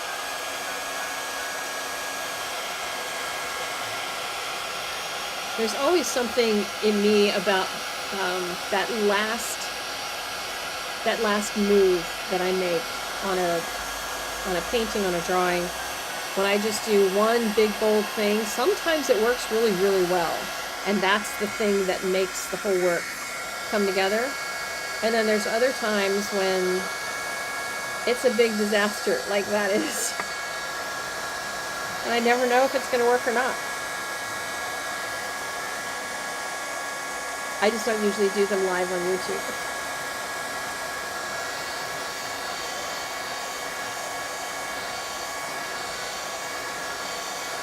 Yes, Marie, I think we all should play a whole lot more. Because playing is where the life is. Let's see. All right, a little more dry, brushy.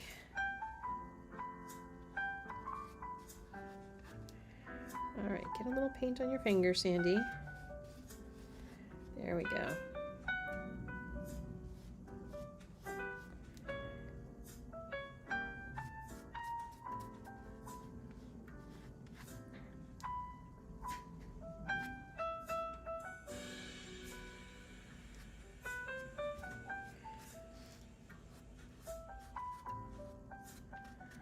I might have to try some of this on my fire paintings because I think that could be amazing.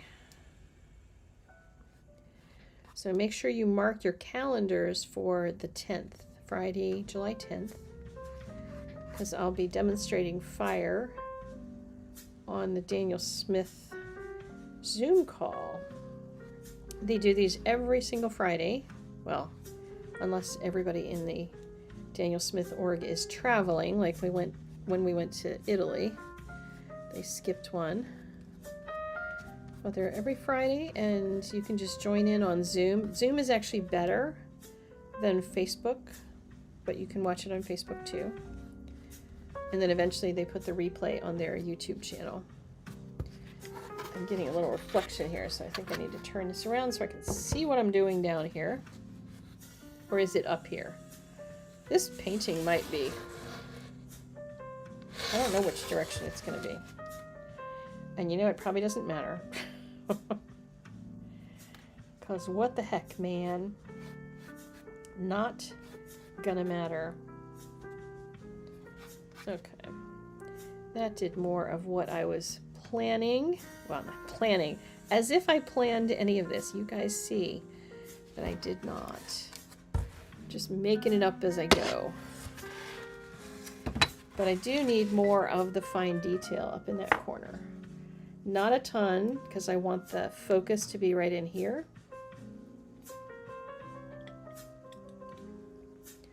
So I'm going to get the the brush that does all the lovely flicking. Okay,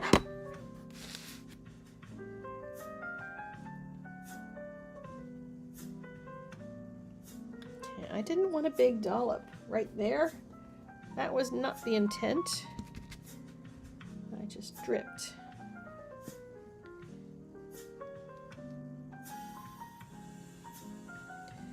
So here I'm trying to make this go in the direction because this brush flicks back this way, and I want it to go in the direction of this curve.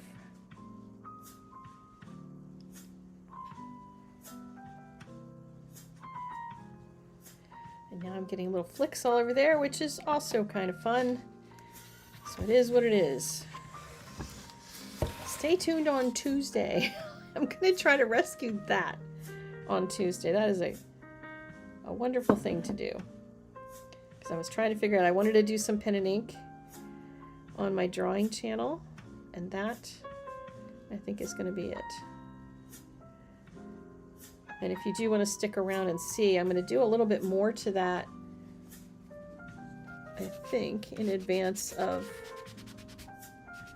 or maybe not, I don't know. I don't want quite that many dots down there. I either want that to be naked or I want it to be something, so we'll see. Maybe a little bit of the red dots. Not a ton, but just a bit so it makes sense that there's the red up in here.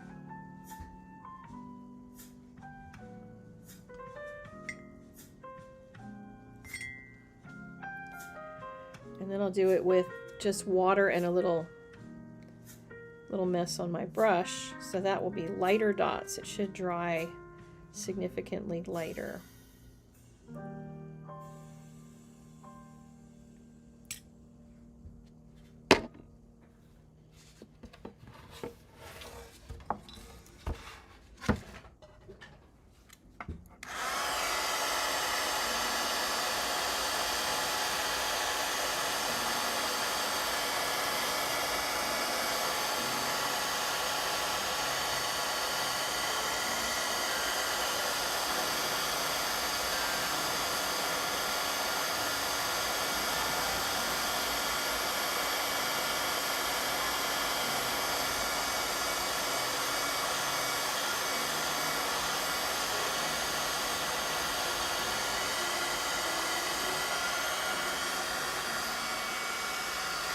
My kerfuffle shirt has Manganese Violet on it.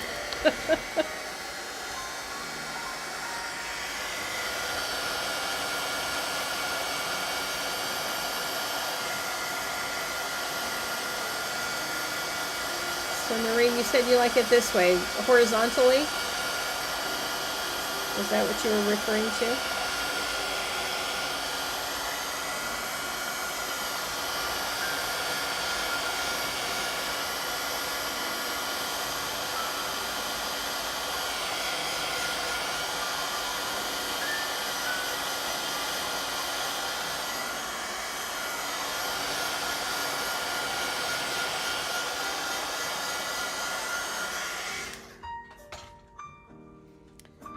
Alright, I am going to cut this apart, but before I do, I'm going to take a picture of this and use it for the thumbnail for this video, so people can look at that and go, oh my god, do I want to watch that?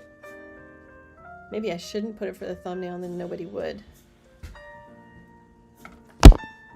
And I can't use my phone since my phone is filming this, so let me see if I can make the iPad take a picture before the disaster ends.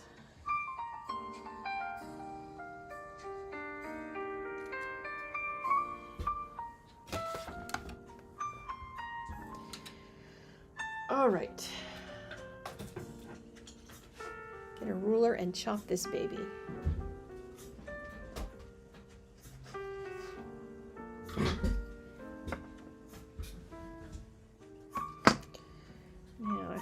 To be straight, I probably should mark it, right? Pencil, pencil, where are you?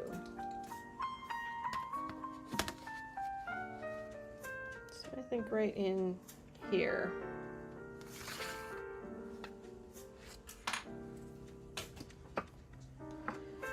Dun, dun, dun, dun, dun, dun. Let's see. Let's cut the whole thing off, because otherwise we'll have a border on 3 sides and not on the 4th. Okay, I think I need a new blade.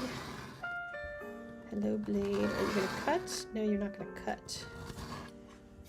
Okay, new knife.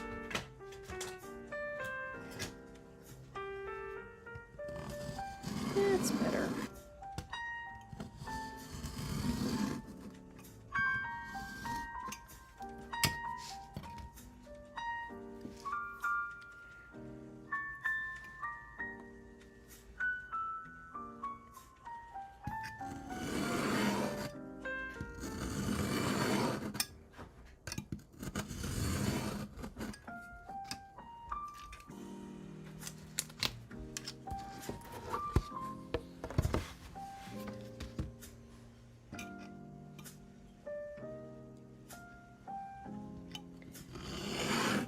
This music is nice, but it feels out of sorts for hacking at your painting.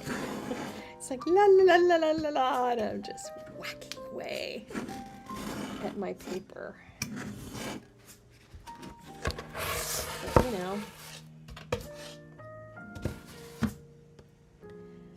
is how things go.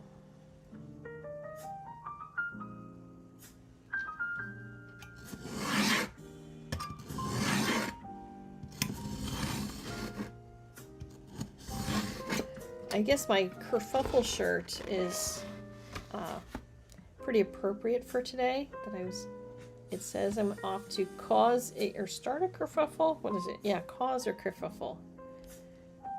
So this is me kerfuffling. Perhaps that should be the name of the painting. The Great Kerfuffle. Unless anybody else has a better name for the painting when I post it in my shop. Alright, so there is what I'm going to do on Tuesday. I'm going to rescue that. And we'll see what happens.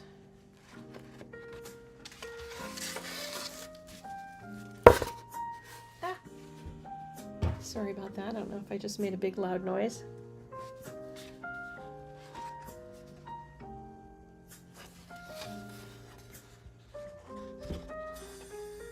Getting weirdly blown out. This is more, has a little bit of a grayish thing to it as opposed to anything else. Shall we put some gold on it?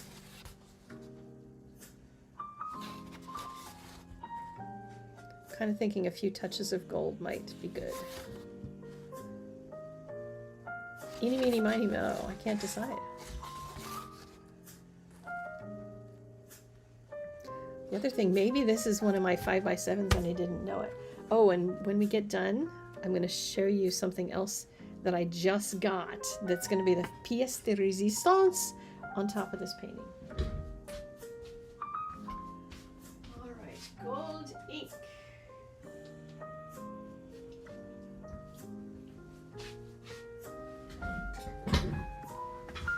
So this is my favorite little gold ink. It needs continually to be mixed and everything, but it is Winsor and Newton gold. And I'll put a link to that in the doobly-doo along with these other colors. But it needs to be shook up a lot, because even like from the time that I mixed it until right now, it's settling in the bottom. You can kind of feel it. It's thick in the bottom part.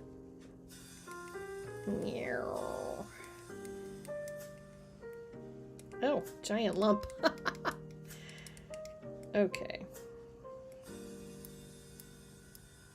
Look at that delicious, gorgeous gold. All beautiful.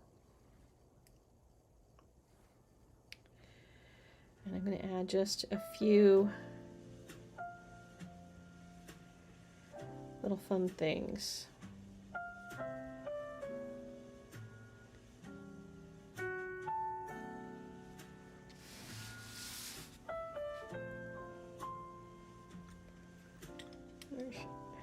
That brush, not my, I thought that was my second smallest brush. But apparently I need a smaller one for even finer details.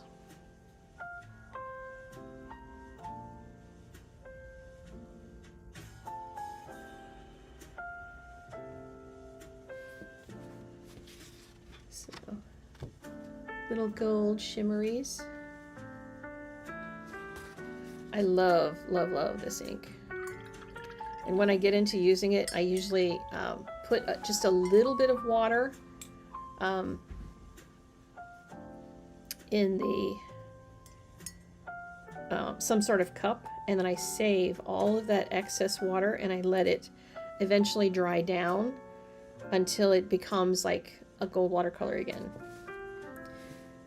Because it'll all settle in the bottom. You can keep removing more and more of the water that's in it, and you can end up with just some really fun things to paint with by saving that.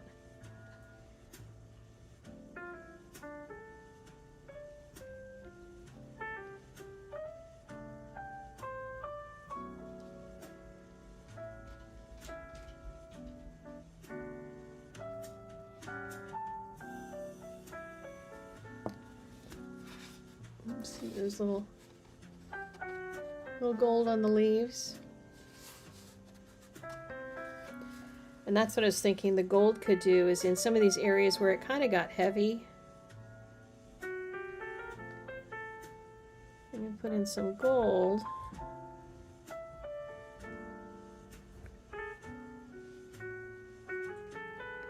And break that back up.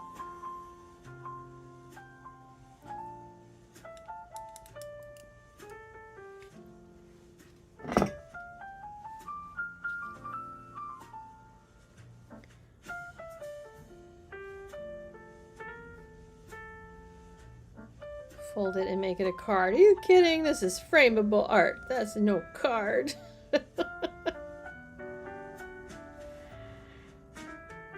Well, the other one might be a card. That one might turn into a card. Maybe that one needs gold ink too.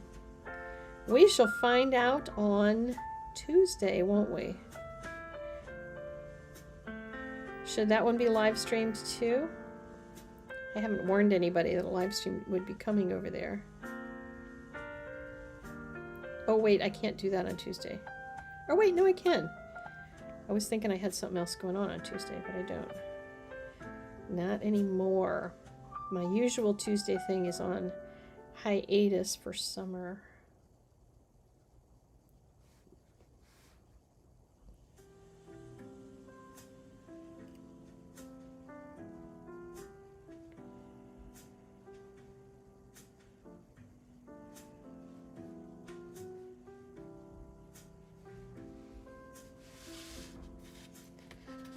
See little shimmery leaves.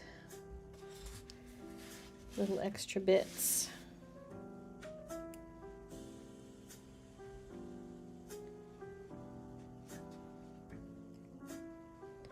See, it's already getting to the point where the liquid on the top of the surface doesn't have as much of the gold in it.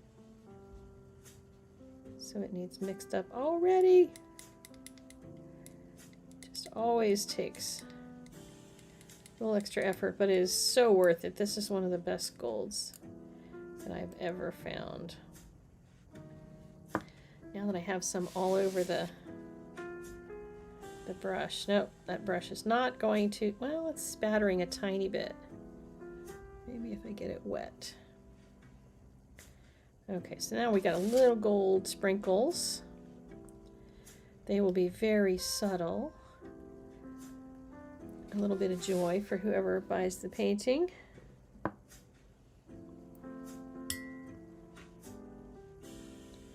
get some little gold fun.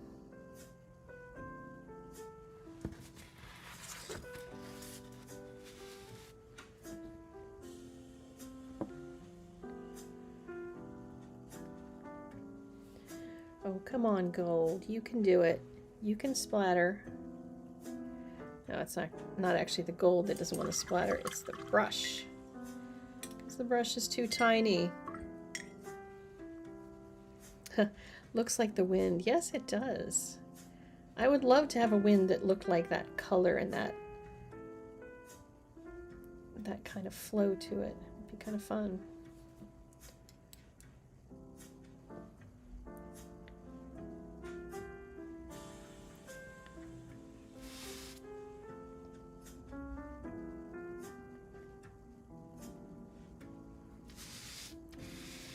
Okay, so did we decide which way is up on this? Because my last step is something new that I just got in the mail. And I'm so curious to try it on watercolor paper, and I haven't tried it on watercolor paper yet. But I need to know which side is right side up, so that I'll be able to use my fancy embosser stamp. So it is a very exciting little tool I just got for myself.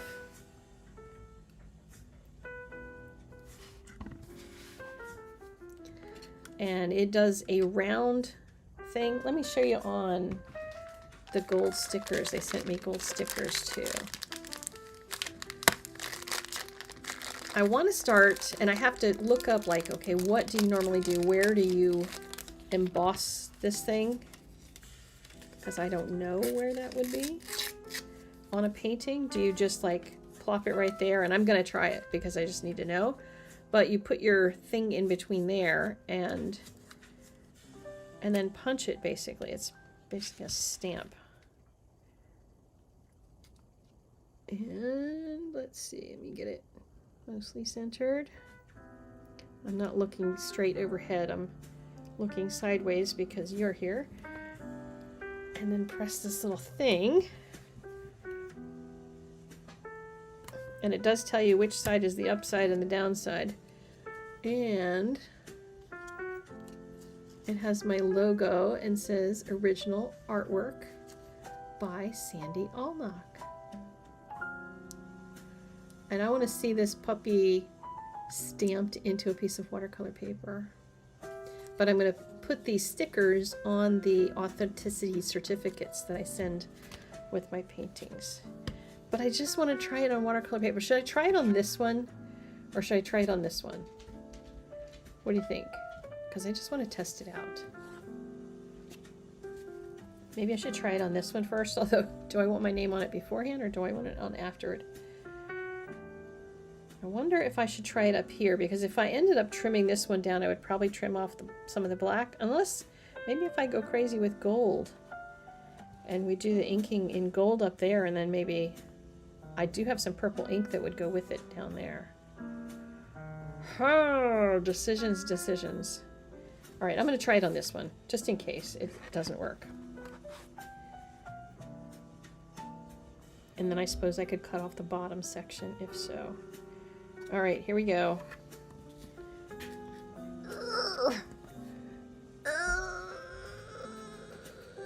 Push, push, push, push, push. Just to make sure it gets fully... Oh! Okay, you can hardly see it. So, there's that. There's like just barely an impression at all. Just on one part of it. Maybe I need practice. Oh well. I was thinking it would be very cool if I could do that on my paintings. Because I was thinking these 5x7s that I was going to be doing. Sorry, I just realized I put that right in front of my face so you can't see me. The 5x7 paintings that I was doing, I thought would be cool if I gave it enough paper around it so that the stamp would be in the paper and then the signature would be on the painting. So that you would have it kind of pressed in there. I can't press any harder on that thing, although I suppose I could stand up and see if I could squish harder. I will practice and I'll let you know. I shall report back. But in the meantime, we do have to finish this one off, right?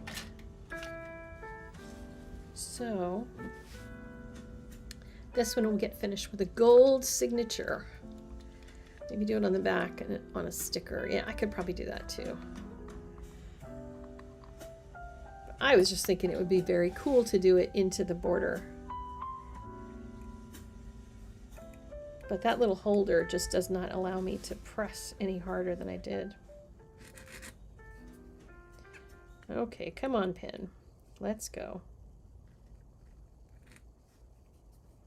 What, are you going to be annoying now or what?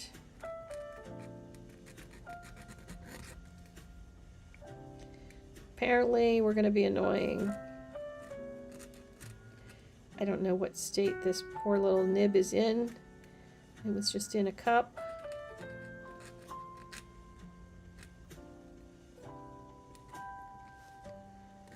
Okay, that was not a very flowy signature. But it is done. And I want to thank you all for sticking with me to create this painting. Even if it's a half a painting. It was so much fun doing the finger painting portion of it. I'm going to have to do that again. And I'll have to do it in a video that's shorter so that people who don't want to watch a 2-hour video get to see that part. So, thank you so much for coming. I'm going to figure out how to tell this stream to stop, and then hopefully it will be a replay. So if you know somebody who wants some relaxation time, then have them come here and relax, listen to some music, and do a little painting with me. So if you have painted along, please do share it with me, whether you post it in Art Venture or tag me on Instagram or Facebook or wherever. And yeah, I will see you guys again on Saturday. I have to figure out what I'm painting on Saturday. I don't know yet. But I will probably put some clips from this in there because a lot of people will have no idea if they want to watch a 2-hour or not. All right. Thank you so much for coming and painting with me. Just hanging out. Happy World Watercolor Month. And I'll see you on Saturday.